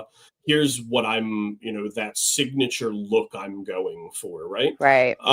So yeah, I mean, it basically boils down to setting the camera up to get that, having to do the least amount of editing. I am a big Yeah. proponent for the more work you do on the body, the less you Yeah. have to do in post production, right? Sometimes Um, that's the hard I think that's the hard part for me because and I don't know about for you, but our lighting changes oh, so often as we're going around the Oh, track. so yeah, I mean that, that's just preparedness, right? And having Yeah. plenty of gear and equipment. Like and that's where I think, like I'll keep saying, this is a craft. Like that's Yeah. why, I tend to get a little offended when anybody with an iPhone and a yellow vest can be media, because Sure. like you said, like we are literally like I'm at a spot where, okay, if I'm standing at this part of the track and the sun is shining this way and there's no cloud in the sky, I have to run this filter stack and I have to run all of these settings in the camera. Oh wait, a cloud just came. Oh wait, Paul's standing at a different part of the racetrack, Uh-huh. blah blah blah, right? So it is like, if you think that any photography outside really, is just one, like you show up, you set your settings and you're going to shoot that way for the rest of the day, absolutely not. Like that private day when we were with Kevin and them, I took my filter stack on and off my lens probably I 50 times, remember. literally I in the truck. remember. I would take a picture, take my stack off, take a picture, put the stack back. Like it was ridiculous because of the broken up clouds. 1 minute sun, 1 minute cloud cover. So, Right. and the only reason I know how to still pull the photos out is experience, right? Knowledge, Yeah. experience, and having the right stuff in the camera bag and knowing when to use what's in the camera bag. Right. Well, and we talk about gear a lot, and very often, most photographers are like, look, it doesn't really matter what camera you're using as long as you know how to use the camera you have in your hand. And that's fair. The caveat to that, which I have learned because of the action cameras, is every camera depends on the specs that are in the camera as to what you can get away with. Sure, yeah, Like I love using, like right now, my current web camera is my Osmo 3. I love that from the passenger seat. However, the reason I went to Capitol this weekend was I realized I'm not utilizing my 360 camera enough. And that was very proven this weekend because at Capitol, I can have an extension pull out the window. It doesn't have to be attached to the car. which allowed me to get like different angles and stuff. And there are tracks where I'm allowed to do that, and there's tracks where I'm not allowed to be anywhere near the window, and I have to respect that. Yeah. So, you know, that, and I think that's something too, that some people never leave a standing point in the ground, and some people don't ever experience putting a camera on a car, or they lose the camera on a car because they didn't do enough research. And then Alan says, I just want to do backies at cool tracks. He said, Paul, I'm trying to rub your paint on your BMW. Hey, buddy, I'm ready. You don't know how ready I am. Like the fact that like, so I have this running list of people that are all ready like to tandem. Like even like I even had somebody like my first day out. They're like, "Oh, dude, I don't care. Like your first day out, we're getting doors." And I'm like, "You realize I won't have ever drifted with anybody. I won't have ever spent time in a real car." Like he's like, "Oh, I don't care. You'll be all your sim time. You'll be just fine." I'm like, "Okay, if you think so." Alan just said, "You ain't ready, baby, but I'm coming to get it." Yeah, I am. We'll do it, man. Yeah, Cody says, "Do y'all have certain venues that you like to shoot more than others?" I mean, it depends, I think. I know Paul's going to say yes, probably. But it depends on the what and the why for me. So Capitol and Shenandoah are the places that I can play because I'm allowed to. And I hate to say that, but the reality is when you get to the bigger tracks, they have requirements based on insurance. Not saying that the smaller tracks don't have something like that, but they have a responsibility that is greater than the smaller tracks, which is why people have a tendency to like the smaller tracks, is because they can get away with things there, and it's usually not as expensive, and they don't have to have very particular gear, blah, blah, blah, etc. Now, I will say, I probably, being the fact that I hop in a passenger seat very often, I really need to add a Hans to my helmet. Like, I really should start doing that, because I have been in the occasional oops, multiple times, but I've never been harmed by the occasional oops, and I know the risk when I get in. But I also factor in the fact that I know I should probably have more safety gear, even just sitting in the passenger seat, even though I'm not the driver. But track wise, they get old after a while. And like, I know for myself personally, I have 5 tracks that are within anywhere from 45 minutes to like an hour and a half from me. So I'm really fortunate about that, being where I live. But I shot the most at Summit, and all of my content from Summit is starting to look the same, because we only have access to certain spaces and certain tracks at certain times of the year. Unfortunately, I've found that the bigger, like your Summit type places, right, where media access is kind of limited, and it's so stretched out, that you don't, like you said, it almost all starts to kind of look the same, because you can only access 2 turns or whatever the case may be, right? Where Grid life is like that. Even if I take someplace like Capitol, I like, because of the number of vantage points I have access to, and can basically be like a human clipping point, like I can get shots you would never be able, like if you look at some of those like shots from Kevin's video, like I could not physically do that anywhere else. No other track's gonna allow me to like Buddy's aiming for my camera with his back bumper, like you know what I mean? So and in all fairness, he was not standing beside no. But what I'm getting at is, like, we have the freedom to, like, okay, let's hold the grid and let's set shots up, and once again, I can get to parts of the track where, like, Summit, once again, you can't access it. Or like when I shoot Sebring in Florida, right? Like Sebring, there's spots where, you can get to it if you want to go shoot. And I made that mistake. I went, way out on the other side of the track where nobody was. And then I realized why, because once you're out there, unless a car breaks or what, you're stuck. You're out there. So, I mean, for me, favorite, like the small like Capital or MIR, like the Drift Southern Yeah, I get Maryland more. stuff, or like I'm sure I wasn't at Doricon, but like that I think like we would prefer more for the vibe, the atmosphere, Yeah. the experience, that tight knit kind, which I know DoD has, but DoD is still so spread out, right? Like, Yeah. you know, Because you it's so got, big. yeah, exactly. Where like I said, like the smaller Shenandoah, Capital, MIR, like where everybody's, you know, all pitted together, we're all hanging out, we're all, you know, grids Yeah. right there, you know, it's a much more intimate, I guess, is the way to describe it, I right? think Like, that's fair. you know, we all get to kind of be a little more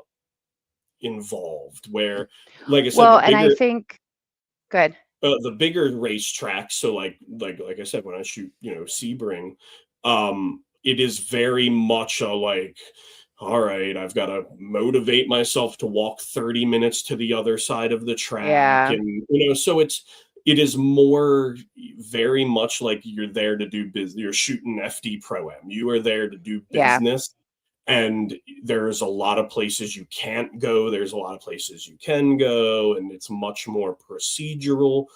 And I like being on this world renowned prestigious racetrack, and my photos having the Cadillac emblem in the background and the Drift HQ banner. Like, it's incredible, like it's incredible, but it is not the same energy as our little grassroots. Like, it's not the Yeah. friendships aren't the same, the energy is not the same, just the atmosphere, even like the air is Well, different. I think that goes back to what I say about it very often is I love my grassroots people because I get to know them. Yeah. You know, it's not like a pro driver that you meet briefly at an event and you get to have a conversation, maybe if you're lucky Hmm. because you bump into them. But Yeah. one of the drawbacks I think with DOD is time of year. I think if Sure. Yeah. DOD was in a warmer month, and I understand why it's in the month that it is, but if it were warmer, the interaction would be a little different. Sure. Because most of the people that show up interact differently when we're in the warmer months and we're camping and all Hmm. that sort of stuff. Like we're all kind of hanging out, which is why Ryan incorporated the party on the Saturday night so that we have that time where we can kind of chit chat with everyone. There's fires Hmm. going so we can try to stay warm, you know, and we can catch up a little bit. But I agree, it's such a massive event and there's so So many big. people. And like Yeah, DOD is, you know, what are they, like the Ebis, like that Matsuri of America, right? Like, but even yeah. at that rate, when you have 400 cars on the property, like Hmm. it doesn't hit the same as when you've got that group of 30 dudes out there just hot Yeah. rodding with each other all day. Well, and I will say, you know, sometimes I get irritated with media meetings or media information like prior to events, whether it's because it's like right before the event and I didn't have enough time to prep, or I love Colleen at Grid Life. She has run the best media meeting that I have attended so far. It's transparent, it's clear, it's direct. There's more than 100 media people there at any given point in time because Hmm. it's such a large event. Um, but I know exactly what the Yeah. expectations are. I know exactly where I can be. I don't even really have any questions. Yeah. Now, I was a little irritated with DOD. We didn't have a media meeting and we had a lot of new media that had never been there. And I was like, to me, that's absolutely unacceptable, but I don't have any control over Sure. that. Um, Especially for somewhere and like Summit, because it's literally overwhelming the first time you're there. yes, yes. And it's so easy for somebody to not know what's acceptable and what's not acceptable, Sure. even though I understand they put the maps together, but until you're there, the maps just look like gibberish Oh, until yeah. your boots on the ground. You know Yeah. what I mean? All right, hang on just a second. So Kyle, I think it's Kyle Loeffner, said, Paul, what's good, homie? And booster photograph monster truck industry. We try to put GoPros either in the cab with the driver or somewhere where the camera won't get destroyed. Understand completely. It's the same thing with the drifting. That's actually why I like holding the cameras because I have more control over whether it Yeah. dies or not. Oh, I mean, my every time so like I know. when we were at MIR and Chris DeBoard's convertible Corvette, and Hmm. I strapped my cinema rig to his roll cage, and the whole time I'm watching You're as like, he's driving, my camera's hanging on for dear life. And like a GoPro's one thing, like 300-400 dollar yeah, GoPro, but I'm yeah. talking like a full 8K cinema rig. Like that's, oh dude, yeah, that's trust in a mount if I've That ever had that one. was that was one of the questions that Booster had asked is what do we shoot with? Why don't you go first? Oh yeah, so I'm a Canon guy, so both my photo and video take place on a EOS R8 body. My main, we'll call it my main motorsports lens. So for cars actually on track, I run a Canon EF 70 to 200. So that's a white line lens. And then, but I mean, to go through all of it would take hours. But like, I run Yeah, like I really am big on true color filters. Once again, like if anybody sees my work, like it is very vibrant, like not oversaturated, but the colors are very true to real life, like what your eyeball would see. And one of the ways I'm able to do that is by using true color filters, which basically will reflect light in a certain way to pick up that color absorption.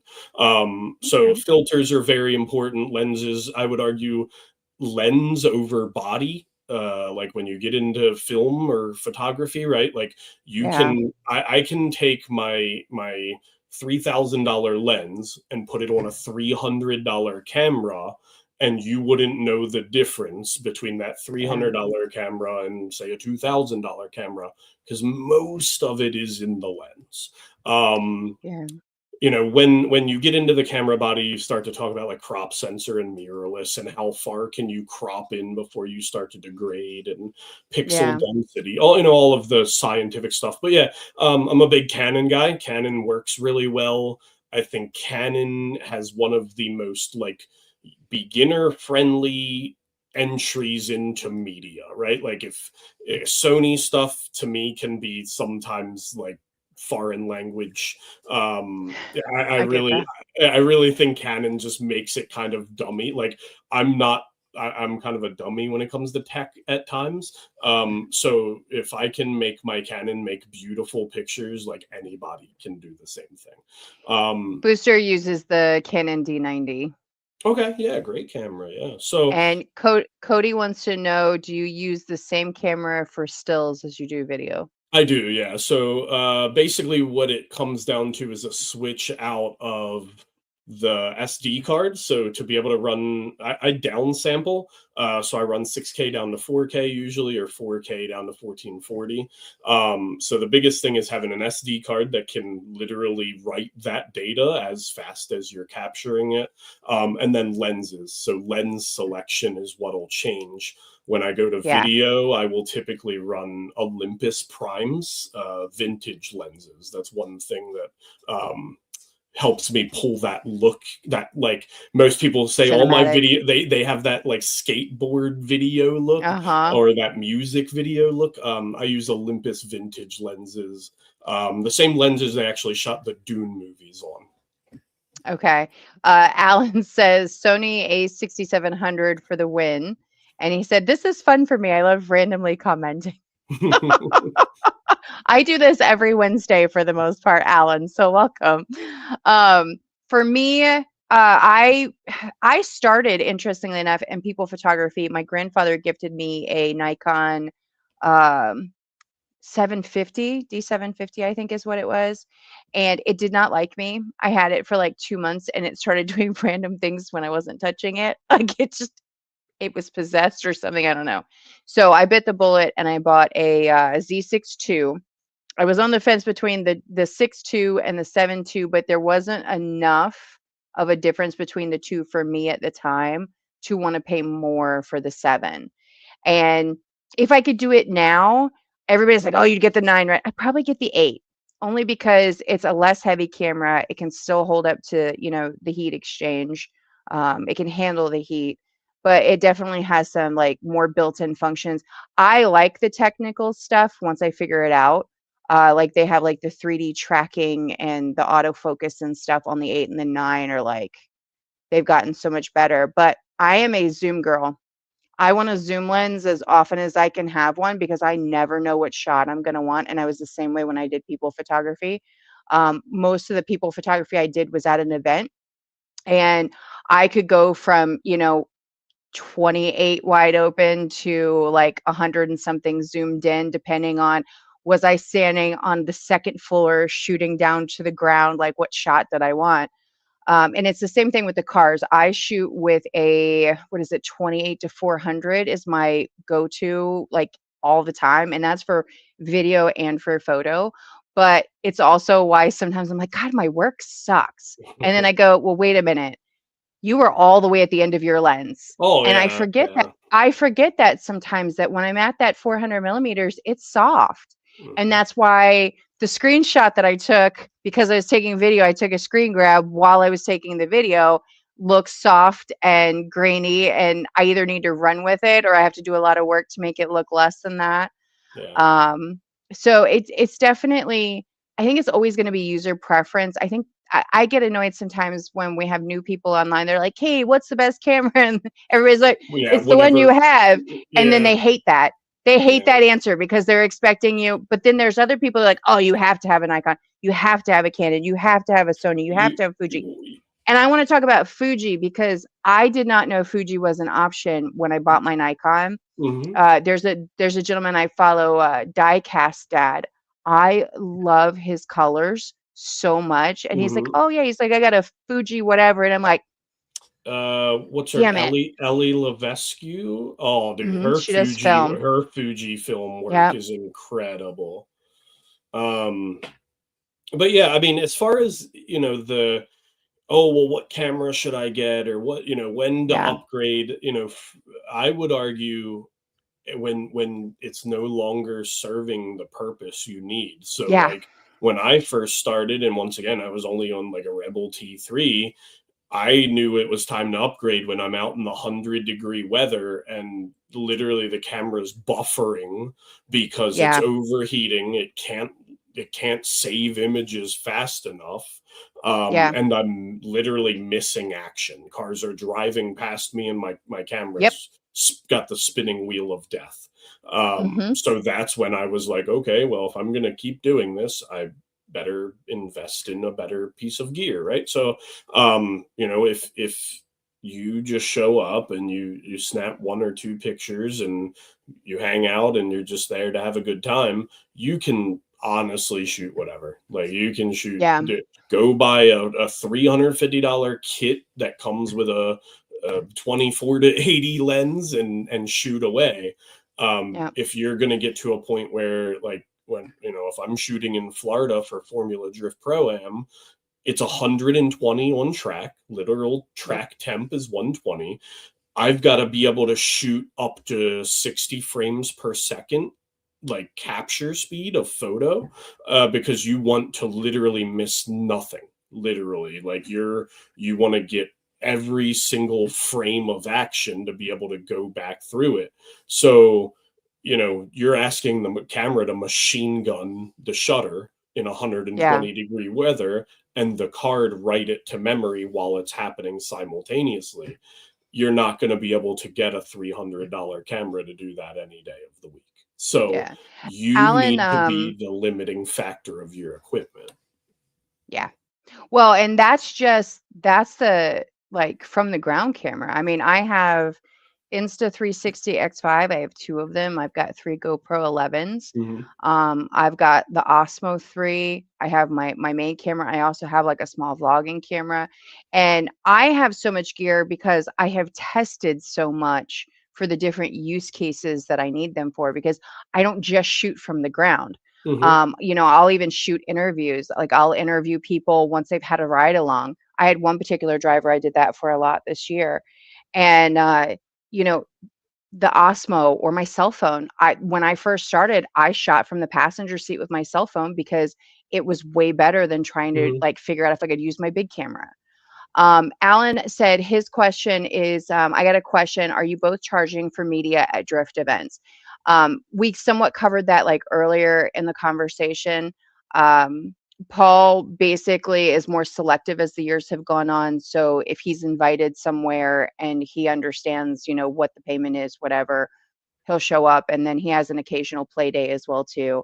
I am a mixed bag. Not every event that I show up to do I know for sure I'm getting paid. Like when we were at the driver meeting on Saturday or Sunday, whatever day that was, Sunday. I told everybody, I'm like, hey, this is a play day for me. It's a practice day for me. I'm not coming after anybody's money. But I still had people offer me money because they find value in the work and the fact that I showed up in 20, 30-degree weather. Not everybody's going to do that. But there are some events that I go to specifically because I'm being paid. But I have found that I have gotten more opportunity by not having a requirement from people and Yeah. going, I'm only showing up if I'm Yeah. getting paid. Mhm. If I took that approach, most people look at that as kind of like an ugly behavior, Yeah. which was part of the reason we wanted to have some of this conversation was like some of the professionalism in media is lacking sometimes because Mhm. it takes time for people to learn it. Yeah. Yeah, and once again, like, you know, we did kind of touch on a little bit of it before Alan joined, but like it's where like me speaking for me, it's what is the value in me showing up to that event, right? And to not go around the full gambit again, you know, am I doing it for the experience? You know, is it, you Mhm. know, hey, I'm going out for a day at the track with the homies. B, Yeah. is this a purpose, like I want to test a piece of gear. I want to try this new editing technique. I want to, like, is it something utilitarian for myself? Right. So that's B. C, yes, is definitely for profit. Like, I'm investing travel, I'm investing equipment, I'm investing a skill, and I'm providing an outcome for you. You know, yeah, we can come to some kind of mutual agreement either ahead of time or Sure. after or whatever. But I think for me, and I said this earlier, it's you know, just basically that communication, that mutual respect, and having that expectation set up front, right? So, you know, if somebody hits me up and goes, hey, you know, there's a track day this weekend, are you going to be there? I have to interpret that right off rip. Like, is this person going, hey, you know, am I going to get to see you there, or are you going to be there because I want some media done? I want to Right. solicit your services, right? So then we have to kind of start reading the room a little bit. Um, Yep.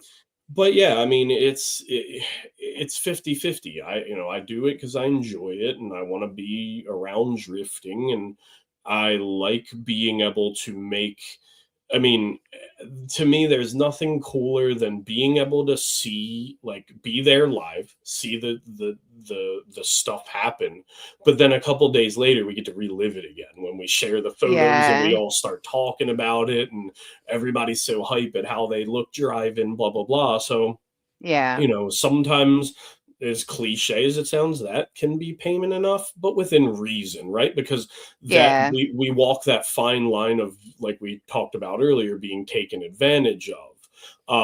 And I think we as media have kind of created that problem for ourselves, because Yeah. when, once again, there's 60 media people at a 20 car event, it's like, okay, well, if you don't show up, so what? There's 59 more people, and if Paul doesn't show Right. up, guess what? Dawn will be there, and if Dawn doesn't show up, so we've backed ourselves into this corner where we've Yeah. devalued ourselves by going, all right, by showing up to every, because like you had said a few minutes ago, like, you don't want to pick and choose because you don't want to come off a type of way by going, oh, I'm not going to show up to that event if I'm not getting paid. But at what point are you putting a value on your own expertise and your own art Right. form and going, if I don't see, if I can't find a pro, it's all cons. I don't think you're being a type of way by not showing up. I Yeah, no, that's don't. fair. My point in it was that I think there is a way to express that without sounding like a dick. Yeah. And that I think that's kind of what I meant by it is some people, it's the way they approach delivering that information is what makes something a little Mhm. bit more professional and Sure, yeah. personable and genuine versus just being like, nah, fuck that place. I don't, Mhm. that's not my approach to most things. Now, I will say that I have a bit of an advantage, and you and I have talked about this before. I'm single. I have no obligation other than Sure, myself. yeah, So if yeah. I want to travel, I can. Like, Mhm. there's nobody I have to come back to. I just have to make sure the cat's taken care of Yeah, while I'm you're in gone. the perfect situation to be Yeah. able to do it, yeah, 100%. So I can pick up and go if somebody says, "Hey, Dawn, we're going here. Do you want to Mhm. go?" Fuck yeah, sign me up. Yeah, I mean, and Um, I miss a lot. Unfortunately, I have to, and this isn't a negative by any means, but I do. yeah. I have to miss opportunity. Like, um, I had a opportunity for Drag Week come up where Hmm. somebody needed their media person fell through, and I don't do drag media, but I'm a firm believer if you can take pictures of cars drifting, you can take pictures of anything. Um, so I I was like, hey, shoot me the dates. It's a busy time of year for me. If I can Right. make it work, I'll try to make it work. And unfortunately, I was already booked travel. I was not even going to be in the Right. state of Maryland. But like that stuff pops up, and I'm the opposite of you. Like, I'm married. I own a business, like for my day job, right? I own a company. Hmm. Um, Same. I have But like that also works in my favor too. and it does, yeah, definitely makes my schedule more malleable. But yeah, Hmm. I am less in a spot in my life to be able to on a if that Friday phone call comes, if somebody needs Yeah. you Saturday. Yep. I do have to do more planning these days. So I that does cost me opportunities, but I'm okay with that because I know if I only get to do, like I said earlier, a couple events a year, like I can guarantee you the shots that are going to come out are going to be breathtaking, right? I'll toot my own horn. Um, but I know there'll be value in it, right? Once again, like Yeah. I'd rather shoot one event for people that care about what I do and Yeah. appreciate what I do and make Sure. that small group happy and maybe make $50 that day.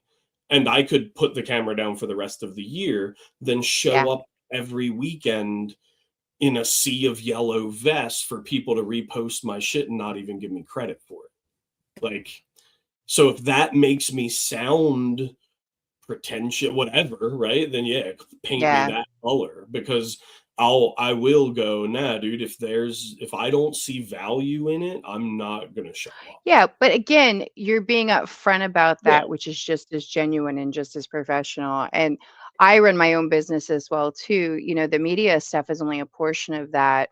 Mhm. Um, I do bookkeeping, small business consulting, task management, like that Yeah. sort of stuff for other companies. So that's the thing that pays the bills for the most part, which is very common for most people trying to break into media is they have a day Oh, it's job. not there. Yeah, most media people, unless you're the Yeah. Larry Chens of the world, it Yeah. is not your primary. Like, I would argue that's the 1%. Like everybody always Yeah. uses that 1%. Like that Yep. in media, Mhm. all encompassing. I'm not just talking about Yeah. motorsports. Like that is the 1%. The guys Mhm. that get sent on assignment in Australia to film leopards and shit. Like everybody doesn't get to do that. I can assure Right. you. And there will only be one Larry Chen until there's not. Like Larry Yeah. Chen cornered that market. Yep. So you have to be more forethinking than ever, right? Because Yeah. like okay, so how are you going to step in and outdo Larry Chen in FD? What are you going to do that he can't do, right? Like Right. what are you going to offer Ryan Sage that Larry can't already do for him 10 times over? So once again, like if you think you're going to get into media and you're going to get rich and you're going to quit your day job, don't even just Yep. don't go buy a camera.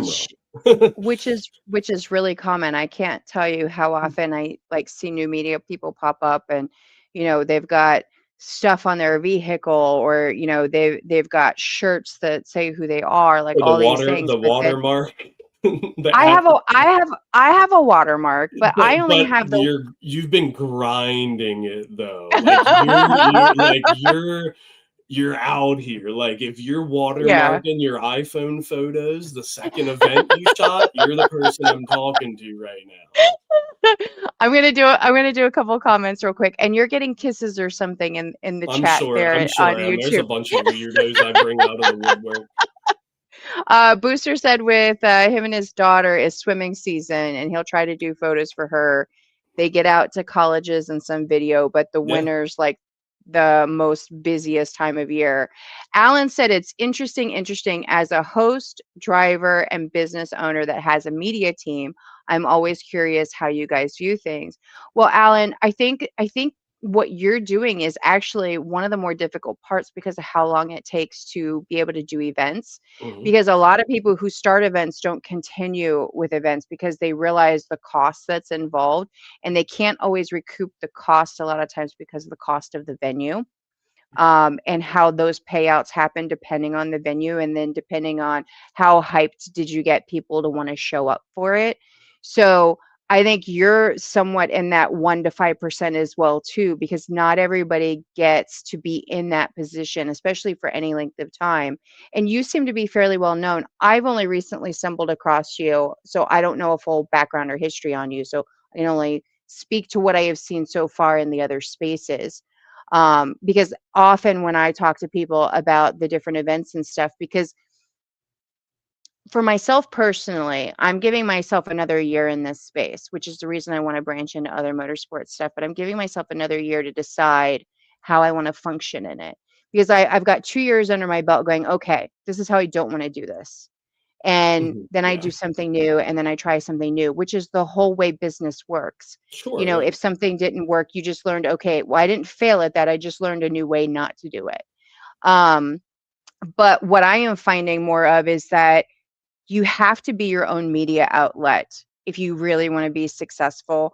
You have to be the persona and the person of your media outlet, which is where I see a lot of media people somewhat fail. Is a lot of artistic people don't really want to be seen. They want to go do the thing, and they want Oh people to be yeah. excited Yeah. about their work. They don't want to be in front of a camera. No. I don't give a shit one way or the other, which is the only reason that works in my favor. And I also am very, very reality based and realize I'm a personality. I own it. Sure. Yeah. I am a whole And that's personality. and you'll have and you statistically can have far more success in a market like this, right? Because you have to be, and I've found myself doing this, and I've made a cognizant effort to not. I had a tendency when I would show up to an event to do media, naturally I gravitate towards the friends, the homies, right? And I find my Yeah. people, and we dap each other up, and we start bull Yeah. crapping, and they're asking me, "Hey, my car's running," because I'm not just media guy Paul, I'm drift guy Paul. And Right. quickly I forget there's all these other people here that I should be talking to and networking with, Right. and walking up to and going, "Hey, I like your car. I'm Paul. Can I take a couple pictures? Do you mind if what's your Instagram to send these to you?" Because that was big for me. If I took your picture of your car, or a candid of you standing there, like, I'm not just going to walk away. I'm going to be like, "Hey, here's who I am. How can I get these Yeah. photos to you? How can we make this beautiful thing together," right? And more I lost touch with that a little bit, where it would be, and even like, when I would show up, like even the other media guys would be like, "Oh, well, Paul's kind of standing off to the side, not even listening to the driver meeting because he's done this track walk through 100 times." And it's just another day at it became that another day at the office thing, right? Where Hmm. I even stopped socializing with the friends. Like, I would show up to the track, see the same cars, the same people, shoot the quick, "Hey, what's up?" and go on into my own little world and do my thing and Right. go home. And I'm like, but that's not why I started doing this, or not what I Yeah. even enjoy about it. Like, so that's where, like, for Alan, right, like somebody that is, he's reviving a part of mid-Atlantic drifting that, like, kind of fizzled out due to some people doing some shit they shouldn't have been. And you have guys that are trying to salvage it, like Alan and Chris DeBoard, and like the North Carolina, Southern Virginia, like that part of the country. Shit got weird for drifting, man. A lot of people were Yeah. taking advantage of people, and I don't really even know all the ins and outs. Like, Yeah. I have a very grapevine understanding, but Yeah. Alan, from what I understand, is a guy that has always put the drift community before himself, right? So Well, for Chris somebody, is actually oh god, Chris is actually going to go live with me for one of my Wednesdays to kind of go over some of nice, what happened because he wants to clear the air yeah. for a couple of things that weren't clear. Yeah. So and that's all stuff like I don't really even know anything about. Like, I'm not Yeah. super hip to all the Southampton stuff and all Yeah. the, but anyway, so like, all I would say for somebody like Alan, from a media perspective, would be just, once again, have good, clear, concise communication, and make sure that you and your media team are on the same wavelength as far as expectations go, because there's nothing worse than when you, and this happened to me, are Okay. going out of your way to help uphold a track's image and them shit on you, literally. Yeah. Like, it's because there was a time where a few of us were doing a lot of hard work to make somebody look good that didn't even care what they looked like. Literally, Yeah. they didn't care. They were like, I'm going to do what makes a penny today, and whatever the public thinks, the public thinks. And a group of us were like, no, that's not what this place is, right? And we all still got shit on at the end of the day. Yeah. So people aren't going to put their neck out for you if you're just going to turn around and shit on them. And Yeah. people aren't going to continue to do shit for free if you aren't at least like throwing them some type of bone, right? Like, even if it's not monetary, because your track expenses are through the roof and your insurance is through the roof and you got to pay food vendors and a tire guy, right? And you go, at the end of the day, can't pay media, there you can pay them. You have to be a little creative, right? So I think Yeah. that's what happens a lot of times, is media ends up last on the grocery list. Like, you got the milk, the bread, the cheese, the eggs, all the shit, but you ran out of money before you got to the media at the bottom. And it's like, I what, always I always had a running statement when I was in the model side of photography that nobody wants to pay the photographer, nobody wants to pay the model, but everybody pays the makeup artist. yeah. So it depends on where somebody Hmm. puts the Yeah. value. Alan's responded. He says, "Thanks, buddy. Chris DeBoard is amazing. By the way, he's an amazing friend.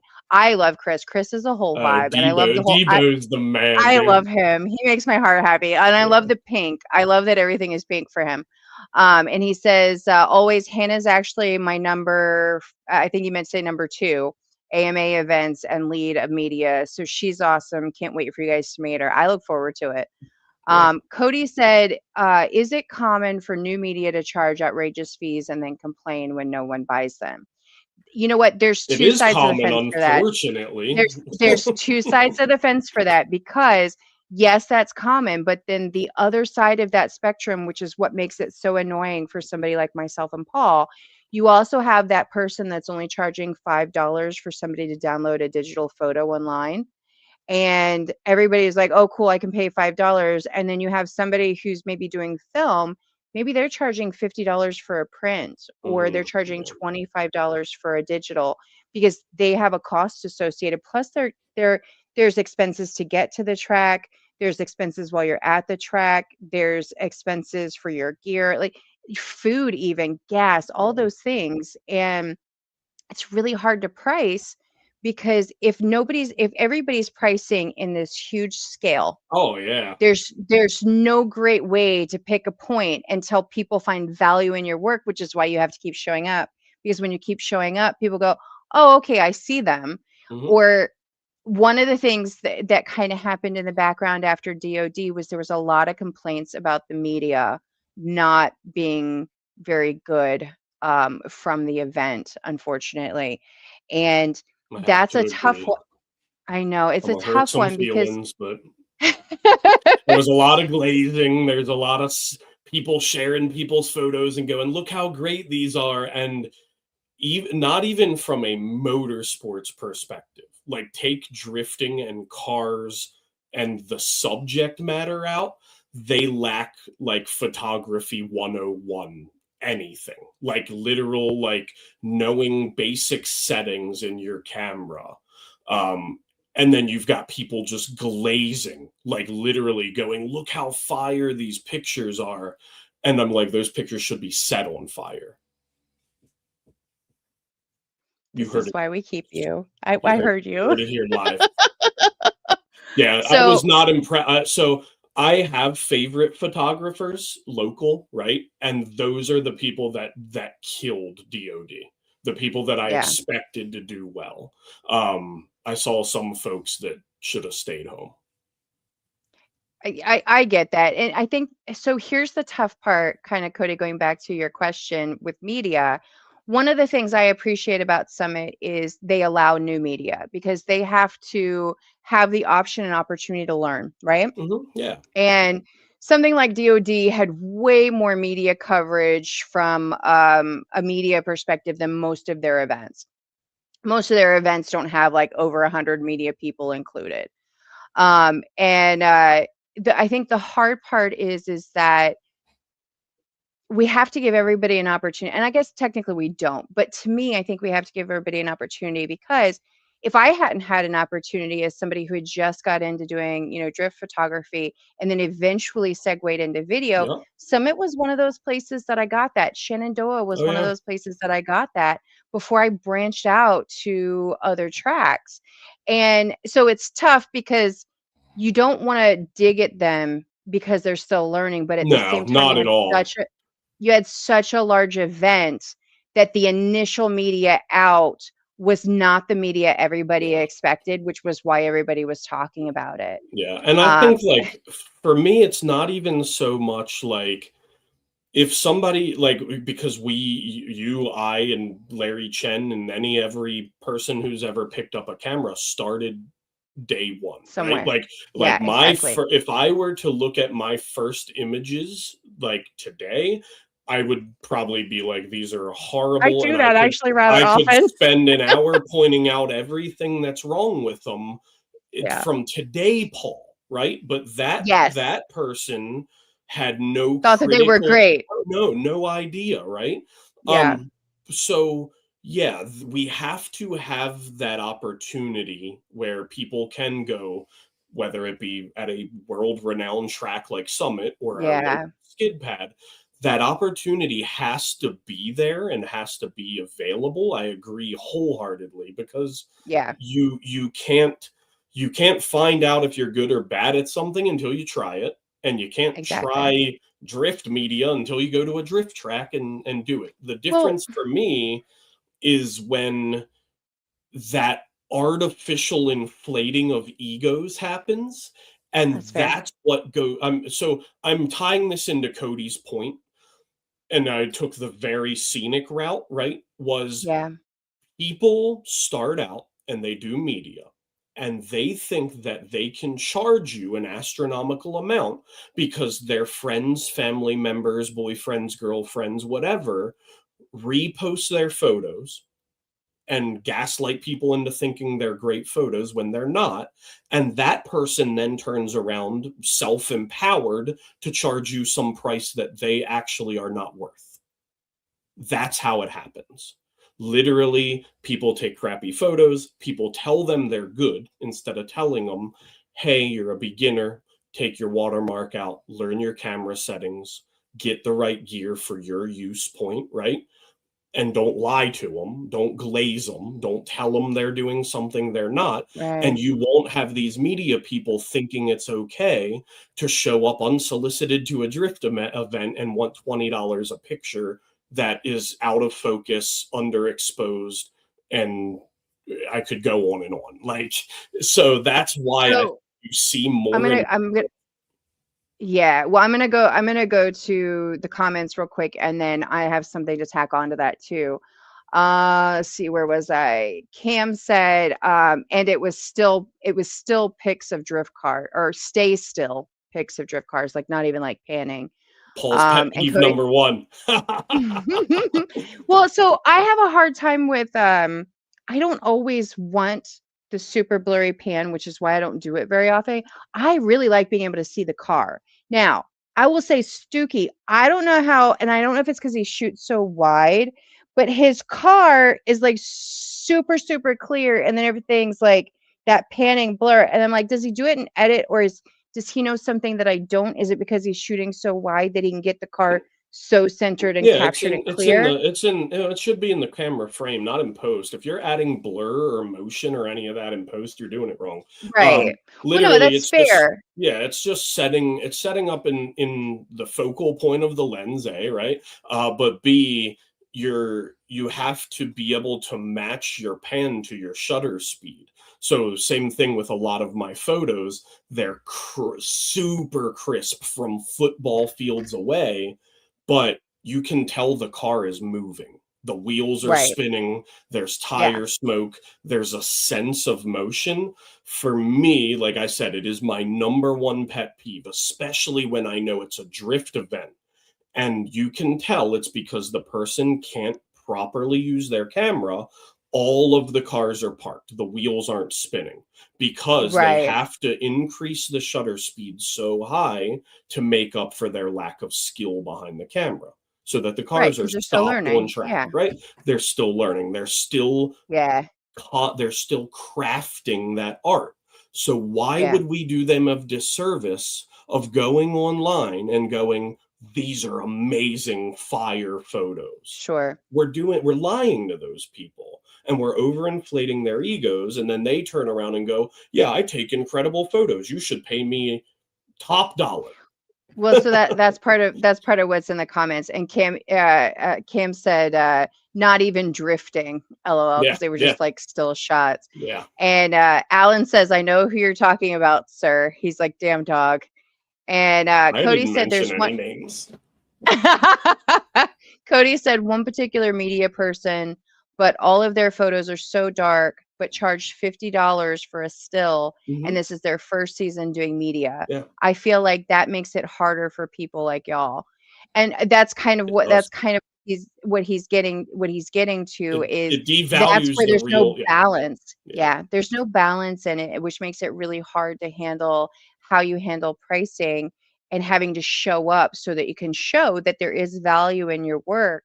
But that's why you have people that show up maybe for a year and then they disappear, and then, or they show up for 6 months, or they're the ones that are complaining that they're not getting paid, or whatever it is because that's a common theme throughout like the whole process. And I think we're about to lose Paul again. It looks like his camera left the chat again. So when he hops back in, I'll add him back in. But let's see. Alan.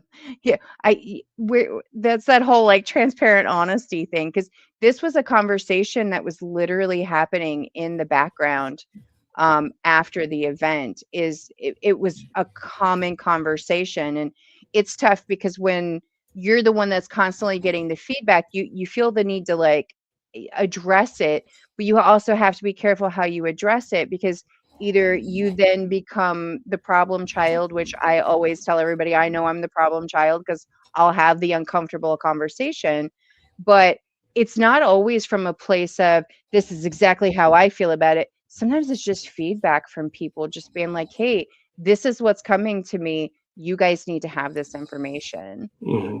And no, Alan, we didn't say a name.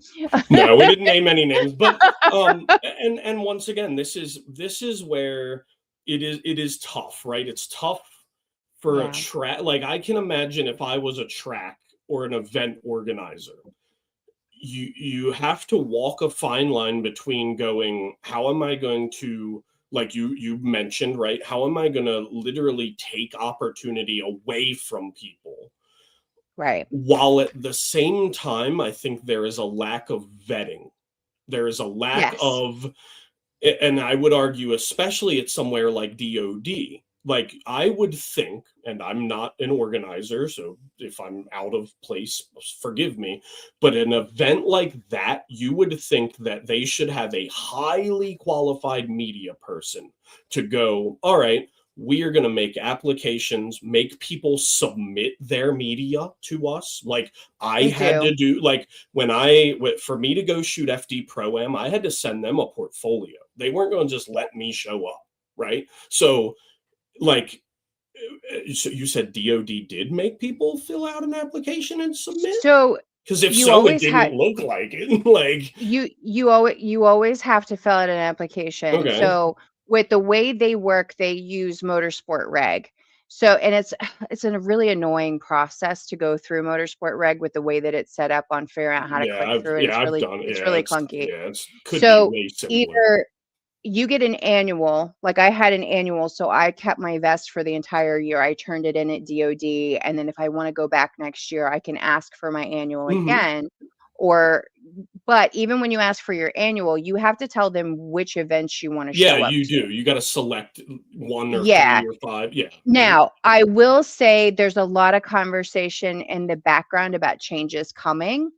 But it's been bits and pieces, and I don't know what changes we may or may not get. I think for something like DOD, the more the better was probably the thought process for it, just because it was such a large event with so much Sure. Yeah. acreage Yeah. that I think that was probably part of it. But they do some vetting. Yeah. I don't really know what it looks like And because that's my neither point, of right? us have Like, our and internet. I'm not in any position to say what they Yeah, should or shouldn't do. All I'm getting at is, I'm once again trying to answer a comment from a viewer. yeah, Is it is stuff like this is going to be hard to stop if yeah, tracks don't care who they put a media vest on, if organizers don't care who they put a media vest, if it's quantity over quality, that's what you're going to get every time.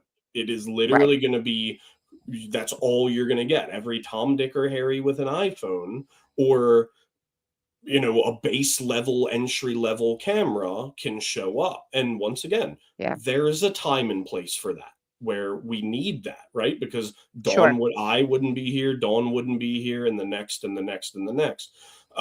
But once again, when, like, you're talking about a prestigious, like, DOD is worldwide, world renowned. Like, I have friends in Australia that know what DOD in West Virginia is. If Yeah, I was to show them some of those pictures from this world renowned event, they'd laugh. They'd be like, what the hell is this? Like, sure.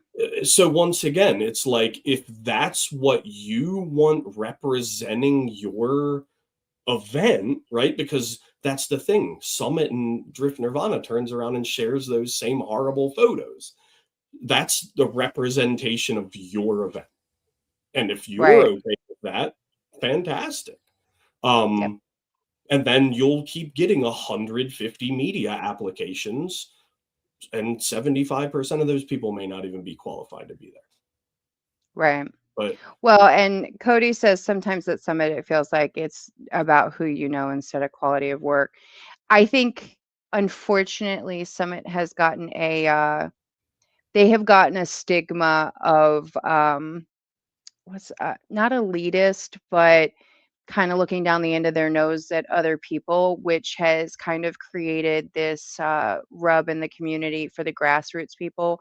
They don't feel welcome there. Some of them will push past it anyway. And this is just feedback because, again, stuff comes to me in the yeah, oh background, yeah, yeah. You hear the and grapevine ever growing. yeah, yeah. And there's some people who won't go there because they feel like they're going to be judged because they don't have a certain skill Yeah, set but yet. I hate to And tell them that's like, go up to yeah, E-Town, go to Club Loose. If you're not a Club yeah, Loose regular, go up to Lock City, go out to Erie, go out to Killcare. Like, Summit is just like every other drift track on the face of the planet. Like, there's the regulars, there's the in crowd, there's the guys that have been going there for 25 years, your Dan Savages and Kylie's, and like, they're ingrained in the place. They've grown roots there. Like, yeah, you know what I mean? So and once again, Summit Point is, there's only one in the world. Like, it is the East Coast Ebisu.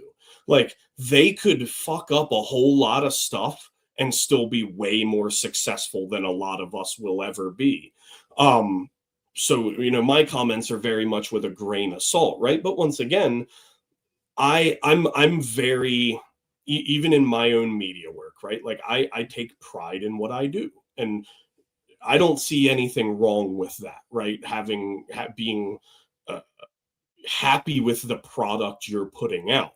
And once again, I just wouldn't, I wouldn't want something tied to my name or organization if I felt like it was subpar. But if once again, you're the kind of people that just share whatever for the sake of sharing it, fantastic, dude. Good for you, Yeah. because they're clearly doing something right. This was the biggest DoD ever, and next year could probably be the biggest DoD. Like, every year they could probably outdo themselves if they Yeah. really wanted to. So I'm nobody. But once again, I was very, unfortunately, I was sad. I feel disappointed for the drivers when there's an event that I don't go to and I don't shoot it, and then the media is shit. I almost am like, sorry guys, I didn't come and provide you better stuff. I get that. Well, I think once we start going to certain places, sometimes we have an affinity for them, like a care, because we care about what happens. Alan says that Club Loose is worse. He's like, I love my CL guys, but that's how it's been since the early Click, yeah, 2000s. everywhere's got a click or a click. Yeah, so if you Yeah, think Drift exactly. Nirvana's the only place, you ain't been in drifting long enough. Yeah, and then he said, "Shout out to Yoshi for all the DN success over the years. I miss him." Alan, I've heard that a lot actually. I never met Yoshi, so I don't actually know No, who that is, Yoshi's but the I've heard the goat. name. Yeah. I've heard that name multiple times, and everybody kind of has the same sentiment for sure. And Cody said Yoshi's the man. I talk to him almost daily. Yeah, Um, I think for so Drift Nirvana and Club Loose and Kill Care, like Drift Indie, they, when it comes to the driver aspect, it is quality over quantity, and people don't like that. sure, They don't like being sure, told they're not good enough, right? Like, Edgar at Drift Indy will be like, nope, your car's ugly, you're not driving. You can't do Drift Appalachia because you need more time behind the wheel. Like, so if that makes them clicky or elitists, hell yeah, buddy, wear it proud, Edgar. Like, same thing up at Club Loose. Like, to be able to go drive a group at E-Town with some of those guys the way they do, like, once again, bro, be elitist, be stuck up, be clicky. I don't care, because guess what? I would show up there and look like shit for the first half of the track day. So yeah, I mean, that's just people that haven't spent enough time around drifting, and not that I'm excusing it, but sure. there has to be some level of gatekeeping of things. I have come to realize, because if you let shit be a free for all, it'll quickly turn into a free for all. So Drift Yeah, Nirvana, I think, and Club Loose and Drift Indie, like, those organizations have done a very good job, in my opinion, of both driver vetting, but also through just their track day procedure, weeding out who kind of should be where and when and blah blah blah, sure. right? And once again, if that hurts feelings, it hurts feelings, but just suck less and Well, drive better. I don't. and going back to the media stuff, one of my things for, people who want to get into media a lot of times is I just tell them to go spectate. And Summit's actually a pretty decent place to go spectate and still be able to grab footage or photos depending Mhm. on what you're working with. Um, Shenandoah probably even better, but spectate first so that you have something like a proof Yeah. of concept to show, hey, I enjoy this. I'm trying, like I'm doing the thing, so that you can get your foot in the door somewhere else. Um, and then yeah, I think when you're dealing with people, you're always going to have people that are on two sides of the spectrum, and then the people that live in the middle. Uh, I usually live in the middle somewhere because I can see both sides of the coin. Oh yeah, Because 100%. there's usually balance in there somewhere. Yeah. Uh, and I think unfortunately for the media people, a lot of times, a lot of the tracks just don't take them seriously. And I think the reason for that is because they have such a turnover rate because of how the process works, Mhm. that they don't promote them, which was one of the things that I liked about how Vey runs the motorcycles. Starts with an A. Why can I, Azra?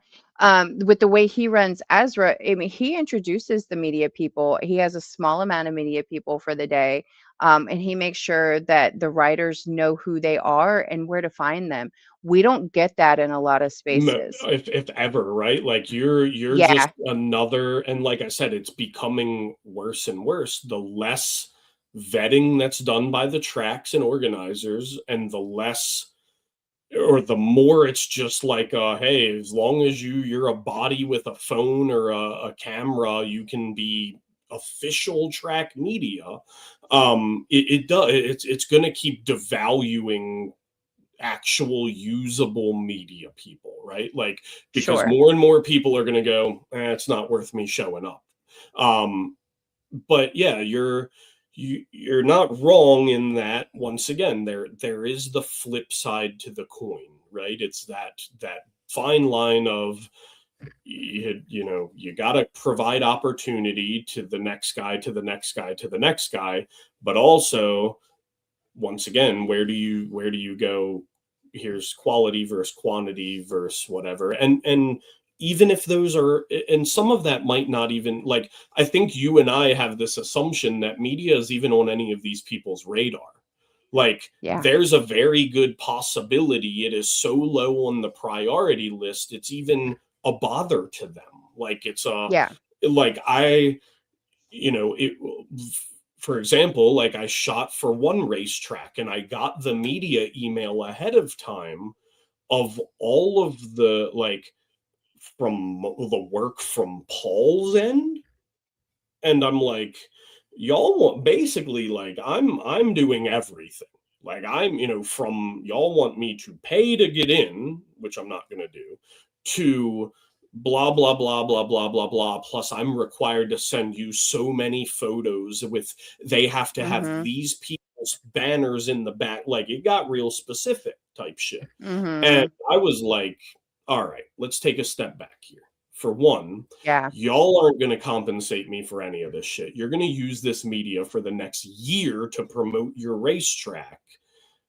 Like, what are we doing here? Like, once again, Well, that's the rub, and that was the conversation that we had with somebody where they heard us, but they didn't hear they us. didn't hear us at all. And yeah, they didn't hear us. And what it is does the track value media because they know they need free media, otherwise they wouldn't have it, or they would have to like pay in-house. Like, I like the fact that Dominion does have in-house marketing for that. Like, they have a person for that. Um, or do they charge media because their view on it is that media makes money off of the event, the track doesn't make money off the media? So again, you have two sides, and Oh we yeah, live somewhere in the in the middle. middle, yeah. And yeah, and so it's just it's such a tough balance, because depending on which side of the coin that they've decided that they believe in depends on which way you're going to go Yeah. for the media for that space. Now I will say, I think it was Jamie Price. He's a photographer that does a lot of Formula One. He has to pay $1,000 for the year, and it doesn't matter if he only goes to one Oh event. yeah, for your credential You card, a know. lot of the big, like, yeah, Mhm. and that's the thing. Once again, people don't understand the media investment sometimes.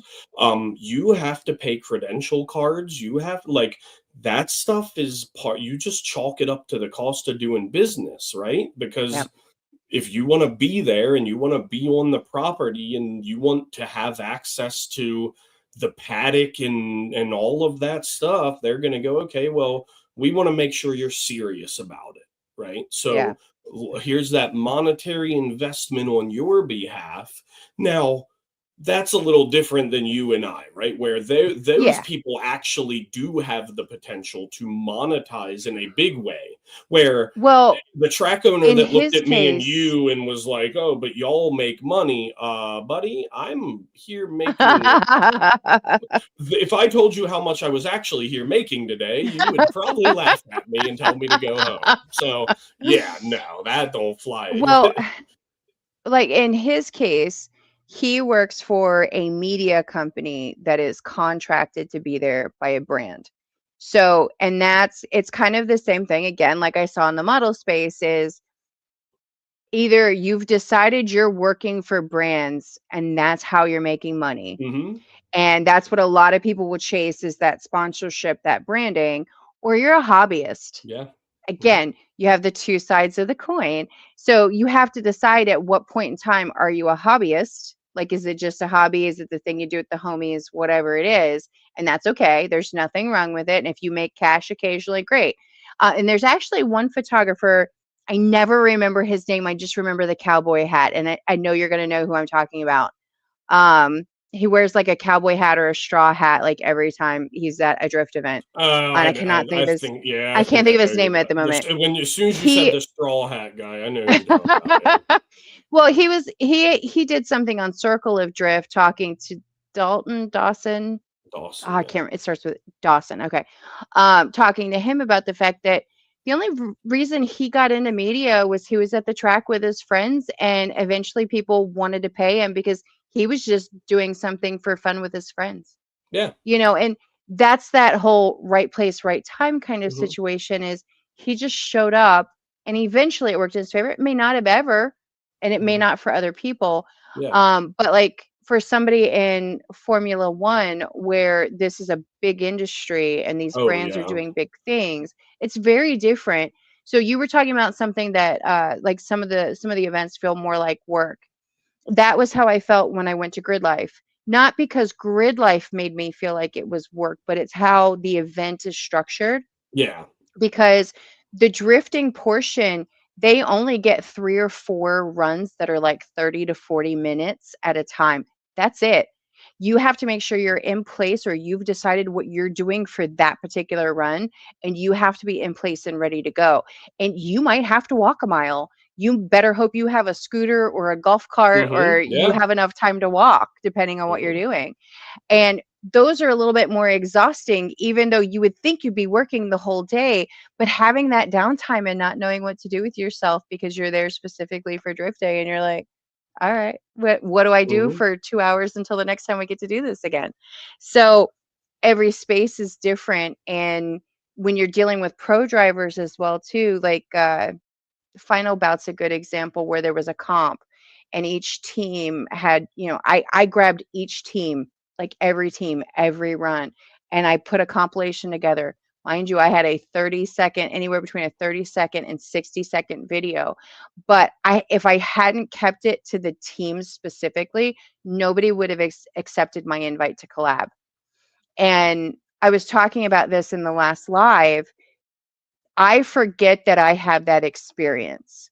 So sometimes when I talk to other media people and we're talking about social media or talking to other drivers, um, when it comes to like tagging, invite to collab, working with them directly or getting opportunity, I forget that I sometimes have the opportunity to um, capture Front Street, Jimmy Hmm. Oaks, or, I'm trying to think of some of the other ones from Grid Life, but Nate Chen, I get to have a conversation with him from time to time because he's at the tracks. Oh, yeah. So I forget that I have that opportunity sometimes when I talk to other people, but I have to function with them differently than I do when I'm boots on the ground at someplace like Yeah. Capital. I mean, and that's the thing. We all have that. We all have even me and you being, not super huge blips on the radar, right? We've had our moments of greatness. Like Sure. I have a up close portrait of Chelsea Denofa that I shot that he reshared and was like, here's a Hmm. rare, because he was spotting for Colette Davis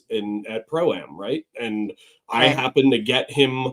I'm sitting in the truck cooling off, and he's coming down the hill on a scooter, typing to her on his cell phone, and through the windshield, I yards away, got this insane, super crisp, like just Yeah. amazing photo of him, and he reshared it. And for me, that was my like, I could sell my shit, be done, whatever, and I'm like, yep, that was, that was all I needed. Like, buddy reshared my It's shit. relatable. You know what I mean? Like, That's and relatable. and and it didn't. I made zero money off that Yep. photo. He made zero money off that. Like, it was But not it's a a moment you business remember. transaction by any Hmm. means. But at the end of the day, like, as goofy as it sounds, like, that'll always be on my camera roll, bro. Literally, like, not Yeah. just me sitting in the stands going, "Oh, there's Chelsea Denofa driving by." Like, this was a different vantage point that even he acknowledged. Like, he goes, "Hey, look at Yeah. this picture somebody got of me from, I'm usually not in this role, So, Yeah. we've all had our moments of greatness, right? And everybody Sure. can. I think what it is just, once again, having that realistic expectation and going, all Yeah. right, every day. I mean, and this is like photography in general, not even in motorsports. Like, everybody these days is a photographer. Like, I don't Yeah. know if you saw on my Facebook, I made a post about holiday photos. Like, bro, I got all these people in my local area that are like, "Oh, dude, if you want Christmas pictures of your kids, charge me or I'll charge you $300, blah blah blah, whatever." I'm like, what? Like, for some kid, like, Christmas? So I made a post on my Facebook. I was like, bro, if you need Christmas pictures of your kids and ain't got $300, message me. We will work something out. Like, if you Right. hand me $10 at the end of it, you'll have beautiful photos of your family for the holidays. Because Right. $300 for a 15-minute photo session is a fucking ripoff. And there's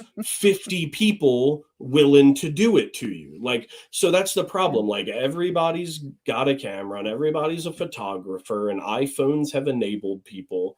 So it's they think the cost to entry, right, is so low, both Hmm. financially and as far as the intellectual investment, right? Like, Sure. once again, monkey see, monkey do. Oh, well, if Paul and Dawn can do it, so can I. And you can 100%, because if Right. we can, you can. The difference is we know what work we had How to much do time? Yep. just to make the little bit of headway we have. And we're not Larry Chen's, right? Like, just the like, you, I always commend you on the grind you do of the amount of events you are, like, you stay outside. Like, I am not about that anymore.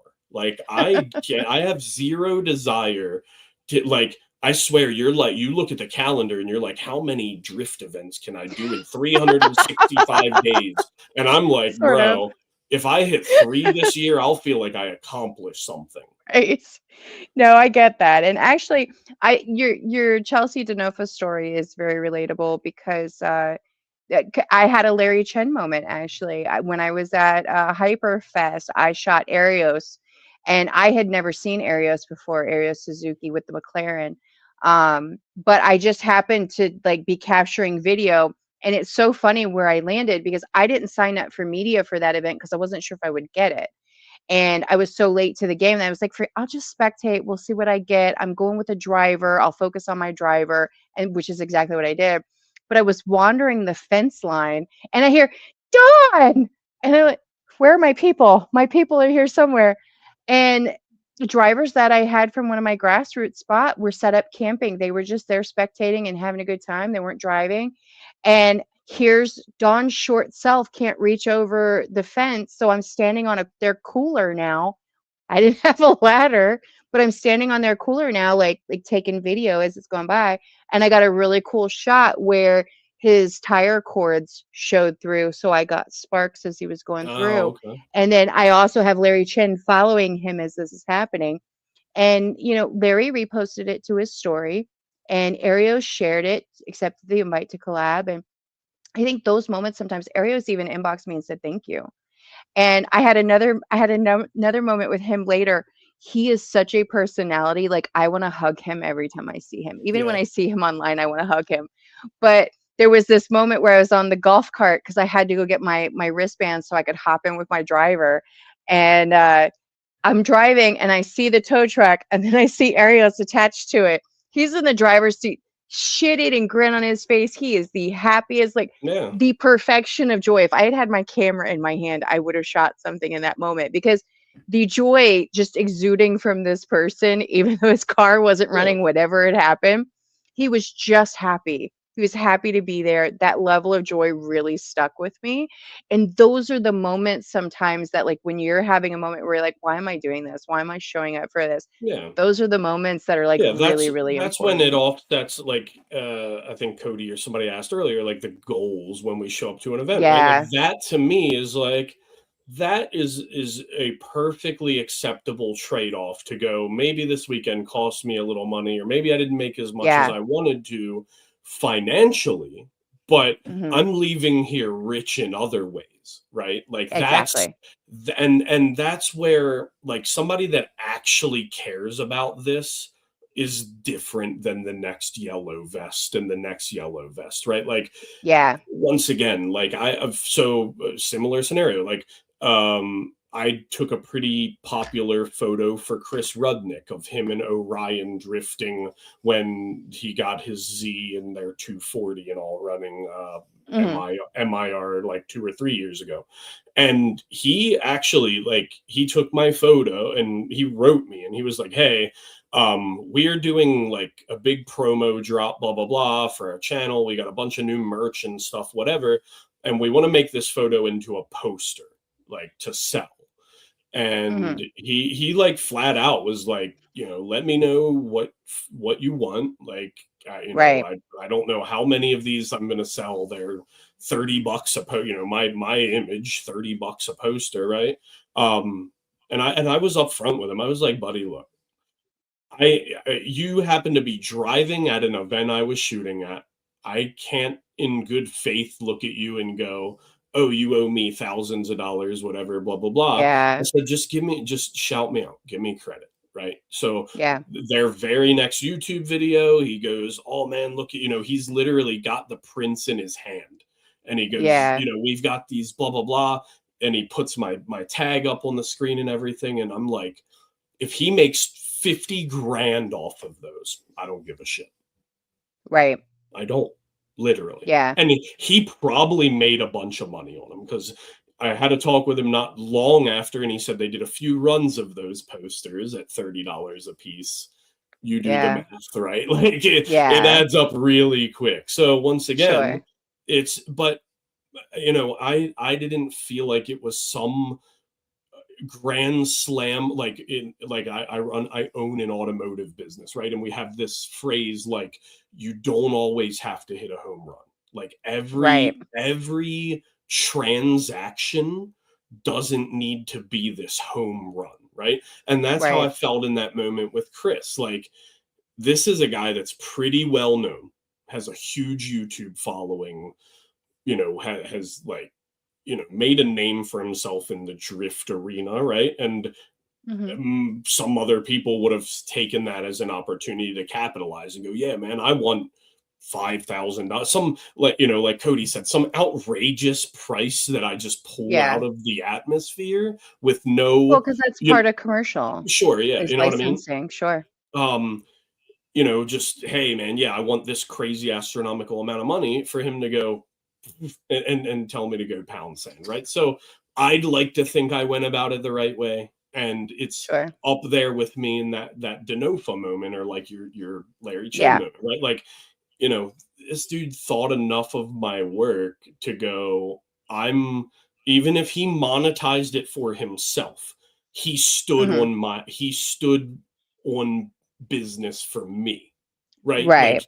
he was For what you asked. he to well and enough that he turned around and put that on his site to sell to his fans or whatever, to, like, it goes back to that, like, if I'm going to associate myself with something, it better be damn well of quality. So I Yeah. almost felt, in I guess what I'm trying to say, in that moment, I almost felt co-signed, right? Like, that Sure. little bit of, like, authentication, like that. Sure. being seen, essentially. Exactly. Yeah, exactly. Yeah. I think your name is Rebecca, if I remember correctly, or Rachel. She says, I love that. I love that in the hustle pics of prepping the car, swapping tires, bending sway bars, eating a sandwich because you forget to eat. Oh We yeah. forget to eat too. I know Oh I yeah. do. I'm Yeah. horrible about it. I agree. Uh, I think B-roll, I call it B-roll or paddock yeah, it's fair. footage. For Behind me the it's scenes. B-roll, but it's not, right? It's all Yeah, stuff if I'm shooting it. I agree, right? That is part of telling the story of the track day. And that's always yeah. my goal, right? I'm not just there to take pictures of cars. I'm there to portray to you, the viewer, what took place that day that you were not there to be in person, right? So I think, yeah, it's a matter of if you can be in enough places at one time where, like you said, Yeah. it's hard on the big tracks where if you don't have a golf cart, a scooter, a bike, a e-bike, or whatever, like it's hard to be on track shooting, then in the paddock, then on grid, like Hmm. so some of the smaller venues make what she's talking about much easier. Like that's what I like about Yeah. Capital. Like I can be on track Yeah. shooting, blah blah blah blah blah, and then okay, I think I'm gonna take a break and be over in paddock in 30 seconds, taking Yeah. pictures of people working under the hoods. And if you know Okay. my video, if you watch my video work, like I put a lot of paddock B-roll setup type stuff to Hmm. build that crescendo up, right? Like I show the Sure. in car stuff and the drivers dropping their helmet down over their head and all that building, you know. That's the part that I'm bad at. And I talk about it all the time. Like when you're a one person show, trying to accomplish as much as you can in such a short period of time, it's a lot. Like it can be really exhausting some days. Like that's why very often I like the passenger video. It is the fastest thing that I can get edited, and it's Hmm. the most engaging thing that I can edit quickly. And if so, Lewis the goat has joined us, and if he's still in the comments, sir, you're not supposed to blow your car up on the first lap on Main. That Can motor's we been have a hanging conversation on about for that? years, I dude. know. That motor's been hanging on for quite a while. I hate to tell you that. That thing's bought and paid for. Well, I actually captured his run, and I'm like waiting for him to come a second time because I know Lewis well enough. I was like, we're gonna get him again. Like, where's Lewis at? Where? Okay, maybe not. And then I never saw him again, and I'm like, where the hell did Lewis go? Yeah, he's been And then abusing that thing for a few seasons now, so it was bound to happen. I'm gonna go back to two of Alan's comments, and then I'm gonna let you go because we've almost been at this for 3 hours. Oh yeah, well. Um, so Alan said, sometimes it's needed as a host. Not everyone can drive everywhere unless you have a certain skill set. But as AMA grow drivers, at AMA grow drivers and believe in driver development, we can proudly say that. And he said, US Drift gave us a lot of direction.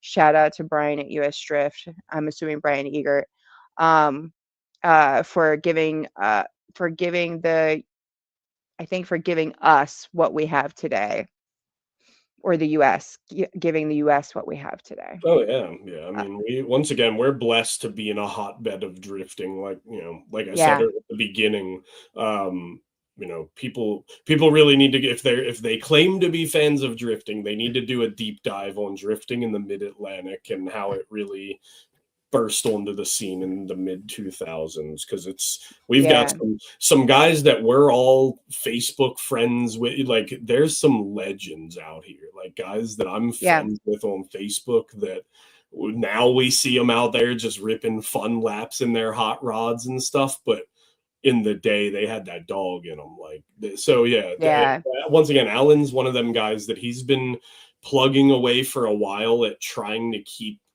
the hotbed of drifting thriving, in this area. And hats off hmm, to him. I mean, I'm skill wise nowhere near ready to drive one of his events. That's going to be me in maybe a season or two, but I can't wait, dude. I'm hoping I can hit him with the little slide in the DMs, bypass the system, and get it happy for me. Well, Lewis said that Motor was a trooper, 3 years on the limiter. That's right. LS power, baby. All right. Well, I'm going to let you guys go unless you have some more questions for myself or Paul. Paul, I appreciate it. Everybody's like, so how long are we going to talk? And I'm like, look, I'm going to tell you an hour, but it's usually 2. And we have far surpassed I that. mean, I figured we would talk till we ran out of stuff to say. Well, I don't know that we would run out of stuff to say. We're Yeah. both very chatty. And I also have a Alan, tendency to keep, like, I'll circle back a couple times, so we definitely need to yeah. cut it off, or we'll go back down a couple of rabbit holes we've already climbed out of. Alan says 19 years in this. And actually, to go back to what you were saying about, like some of the legends, like I was fortunate enough to meet Naoki at DoryCon. Oh, Like yeah. there's a picture on my refrigerator of like, like this selfie Yeah. shot. And, so it's interesting to see what side of drifting people are on, because DoryCon's very centered on the Japanese portion Yeah. of how drifting got Which, started. unfortunately, like, self-admittedly, I'm not as heavily invested. Like, I'm a big competition drift guy. You know what I mean? Like, Okay. I have that grassroots appreciation and all, and I definitely have an appreciation of where drifting, like, I acknowledge where drifting came from, Sure. and what the Japanese, like, style embodies. Mhm. But for me, it's just not my cup of tea. Like, like, cars that look like race cars that aren't race cars, to me, is very, I have a hard time with it. Like, I see Okay. this car that's all like got a crazy aggressive body kit and a crazy aggressive livery, and like is all like has crazy like fitment and all this, and then they're like, oh no, this car makes 280 horsepower, and I'm like, that's not fair. Like, why have you done this to me? Nate from the YouTube side of the chat says, "What is something that you both would like to get out of getting media in the future, per se? Like, I made it, question mark." I mean, well, I'm, like I said earlier, like the Denofa thing for me was like, in my mind, I made it. As goofy, like the next guy might be like, well, you didn't make any money. You didn't get any opportunities from, like, But it you didn't did. net you anything. Like, people always seem to think that there has to be this tangible netted gain, right? Yeah. Um, for me, that was the, like, once again, even if it was just Buddy reposting my photo, it was that acknowledgement. It was Sure. that guy, like I said, because for me, like, he's my Michael Jordan, my Tom Brady, my Cal Ripken, my Babe Ruth, right? Right. Like, the sport that I love the most, he's the best to have ever done it. So for that guy to reshare my photo of him and go, because to me, like, he didn't have to. Like, that's something in his busy day he Yeah. didn't have to do, right? Like, and I didn't even Sure. see it. Like, my friends were like, bro. So I found out in even a crazy. Oh, do we lose him again? I think we lost him again, guys. I'm not sure. I'm not sure what happened. We'll wait for him to come back in. But Nate, to answer your question, even from my end, like I understand what Paul's talking about, because I've had a few moments like that too. Like I talked earlier about spectating. I spectated at Formula Drift down in Orlando, so I know what that track looks like. And I didn't know Formula Drift was happening there when I visited. And let's see, there he is. I was talking about like something very similar. So I was at Formula Drift for Orlando, but I just happened to be down there house sitting for a friend of mine and dog sitting for a friend of mine while they were in Greece. And I was like, I'll go spectate, I'll go check it out. I'm sure I can shoot from somewhere. And I did. And it actually, I didn't even post a lot, but I think it was like Connor O'Sully, I think his team, they accepted the invite to collab. They shared it to their story. Like they utilized it, but they didn't take advantage of it. They took advantage of social media and the fact that I gave them the opportunity for it, and they didn't have to. And that's the thing I think some people don't realize, even sometimes with the pro stuff, is your stuff can be good enough that the pros can utilize it, but they don't know you exist yet. They Correct. don't know that 100%. Yeah. you're putting out great content Mhm. until somehow they stumble upon you. So showing up and doing the thing makes a difference, right? Um, so I can relate to what you're saying, about like sometimes it's just the acknowledgement. Like even here recently, in a day span of time, I had Insta360 comment on one of my videos. I had Canon printers comment on my video, but because I was bold enough Mhm. to tag Yeah. them, Oh, and, yeah, they didn't same have. and yeah, same Yeah, they thing, didn't like, have to. I think everybody's, when you go, "I made it," right? Is it, "I made it in my mind or in the mind of those viewing Yeah, me," right? Like, yeah, so Canon, not even a motorsports photo, a photo I took in Colonial Williamsburg of a guy in revolutionary clothing in front of a horse. Canon Redline reshared it. Like, that's their, like, VIP, like, blah, blah, blah stuff, and I just submitted it to them for a photo contest. Like, didn't win anything, but they were like, "Hey, look at yeah, this." And 1 point something million people saw that shit. You know what I mean? So, like, yeah. it depends who you ask if I've made it or not, right? Like, So I would say that for me, one of the things I stated earlier in the live was like, I'm giving myself another year, but there is a plan somewhat within that year. One of the things that we somewhat touched on, but I didn't expand on, like from my own side, is that you almost have to be your own media outlet. So I have started building something in the background. I started with the idea last year, and I've had a hard time running with it because it's so separate from me. It's hard to know what to put there and what to put here. But I came up with a whole other company for branding, which is called Gas Roots.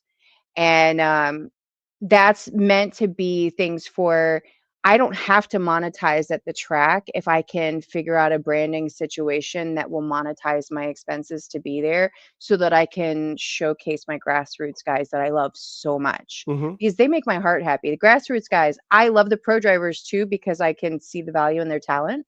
But the grassroots guys make my heart happy. I had a blast at Capitol this weekend, but it was because I hung out with the guys all week, all Yeah, day, 100%. you know, and, And that goes back to e that vibe we talked about being different, right? yeah, The atmosphere is like, for me, once again, shooting Capital will never be the same energy as shooting Pro-Am, right? Because yeah, the drivers at a pro drift competition are so worried about their car, their program, their they're performance, their focused. focus, Yeah, right? They're like, and the last thing you want to do as a media person is get in the way of that, right? So, like, yeah, um, you know, my guy John that I do media for, like, when I know he's like kind of in the zone and he's like, I might choose to maybe not try to put equipment in the car, or yeah, you know what I mean? Like, and that's, once again, like, it goes into perfecting the craft. Like,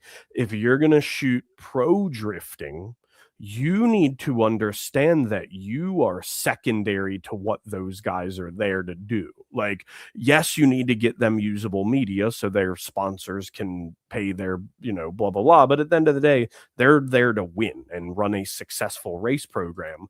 And you effing off trying to hang your camera from their roll cage might yeah, really be messing up their mental. You know what I mean? So, like, mhm, it's all things that need to be considered, right? So, yeah, yeah, I well, and that agree. goes I back. agree. It's different. It is. It's a completely different vibe when you're just at the local track with the group of Mhm, people you're used to being around and shooting, um, vice just the big high pressure, yeah. Well, and, from, like, moving forward kind of aspect too, one of the reasons that I had come up with the other company concept is I may not live in drifting for the rest of my motorsports career, No. whatever motorsports ends up looking like, right? And I understand everybody wants you to niche down and they want you to do this and they want you to do that so you can be successful. And I have found that my life has always taken me in different directions. And if there's an opportunity, I'm probably going to check it out. So my life as a whole is kind of all over the place and random, which I'm sure occasionally I share stuff and people are like, where are you now? Why are you in Florida? Why are you in Maine? Whatever it is. And but it's just because I know our lives here are so limited on earth. Like our lives are so finite. Whether Yeah. I'm taken out in a passenger seat or whether I die in my sleep, I don't know when that day happens. And what's my legacy at that point? I don't know. But I am not a huge fan of branding in a lot of way, which is I think why this has been kind of a hard build for me is because I want community over brand. I want culture over clout. Like, I understand that branding has to happen when you have a company situation, but it's really hard for me to want to be like this big brand. I just want to be able to support people and then have that support in turn, but I don't want to gouge people. And I want to make sure that they feel seen as well too, because I think that's what happens in some of these spaces is everybody feels this pressure to go pro at some point in time because it's the only goal. And the Hmm. reality is none of what we are doing makes any sense. The where we spend our money, how we spend our money, none of it makes sense unless you look at it from the friendship level, and that's why you show Oh yeah, up. yeah. It Yeah, no, doesn't I make mean, any sense. yeah, because if you had to start making a pros and cons list, you'd be Mhm. disappointed pretty quickly, right? So Uh-huh. then Really quickly. you have to start looking at those things we're talking about where Mm. when somebody looks at us and goes, "How do you measure the value of what you're doing? Do you Yeah. think not even do you think you've made it, what would making it be to you, right? Like Yeah. you have to decide where on the spectrum you fall. Like I personally don't have necessarily the aspirations to be the next Larry Chen, right? Where Sure. I go, I want to make my sole career doing motorsports media or whatever it may be, right? So like Right. to say I made it looks a lot different to me than maybe somebody that goes, nope, I wanna try to shoot as many events this year as I can so that next year I've built this portfolio to go to RTR and go, "Hey, I wanna be Yeah. your media person," or because I think the But you Formula don't D get to thing is choose the that. wrong. No, you don't, right? Like you Yeah, you said, don't get to choose it's that. literally the opportunities presented Yep. to you, the Yep. networking you've built around Yep. you, and the fact that there's an acknowledgement that once again, because you can do it, that means a bunch of other people can too. And it Yep. come and then we start to really look at like statistics, right? Like, okay, Yeah. there's only so many FD rounds a year.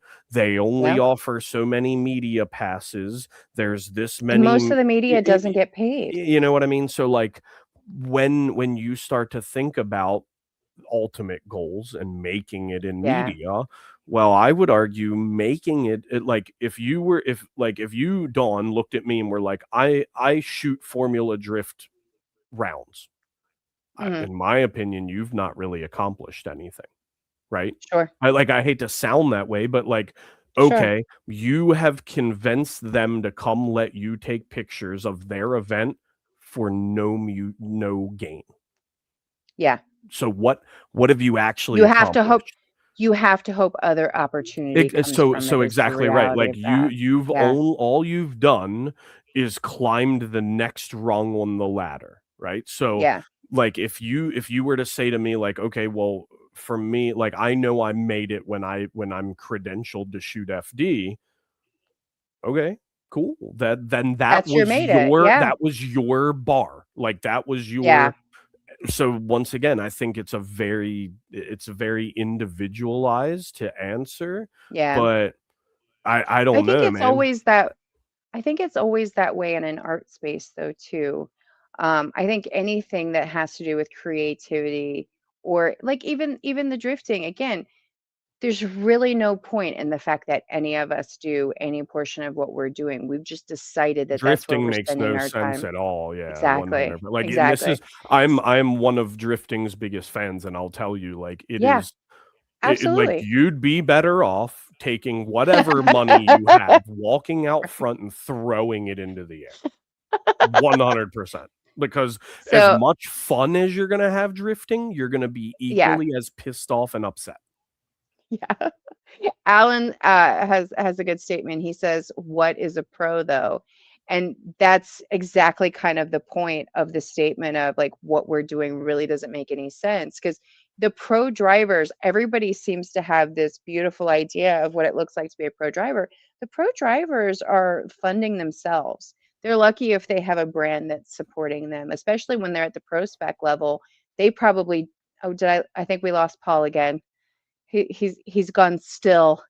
All right. Well, we'll bring him back in when he makes it back into the chat here. But very often the pro drivers aren't making money like hand over fist. They're throwing money at the situation. Alan, you're absolutely right. It is dumb in a lot of ways. There's so many portions of it that don't make any sense whatsoever. And Cody, I agree with you. And Ethan, like it's a lifestyle. You pick and choose where you're spending your time. Most of your time and money goes into tires, fixing something because you broke it at the track, whatever it is. Um, I think let's see, Paul's trying. I can tell he's trying. I think he's here, but we're okay. He's back, but we just don't see him yet. But yeah, I mean, the drivers have a program. The pro spec people very often don't have like any like a financial like backing.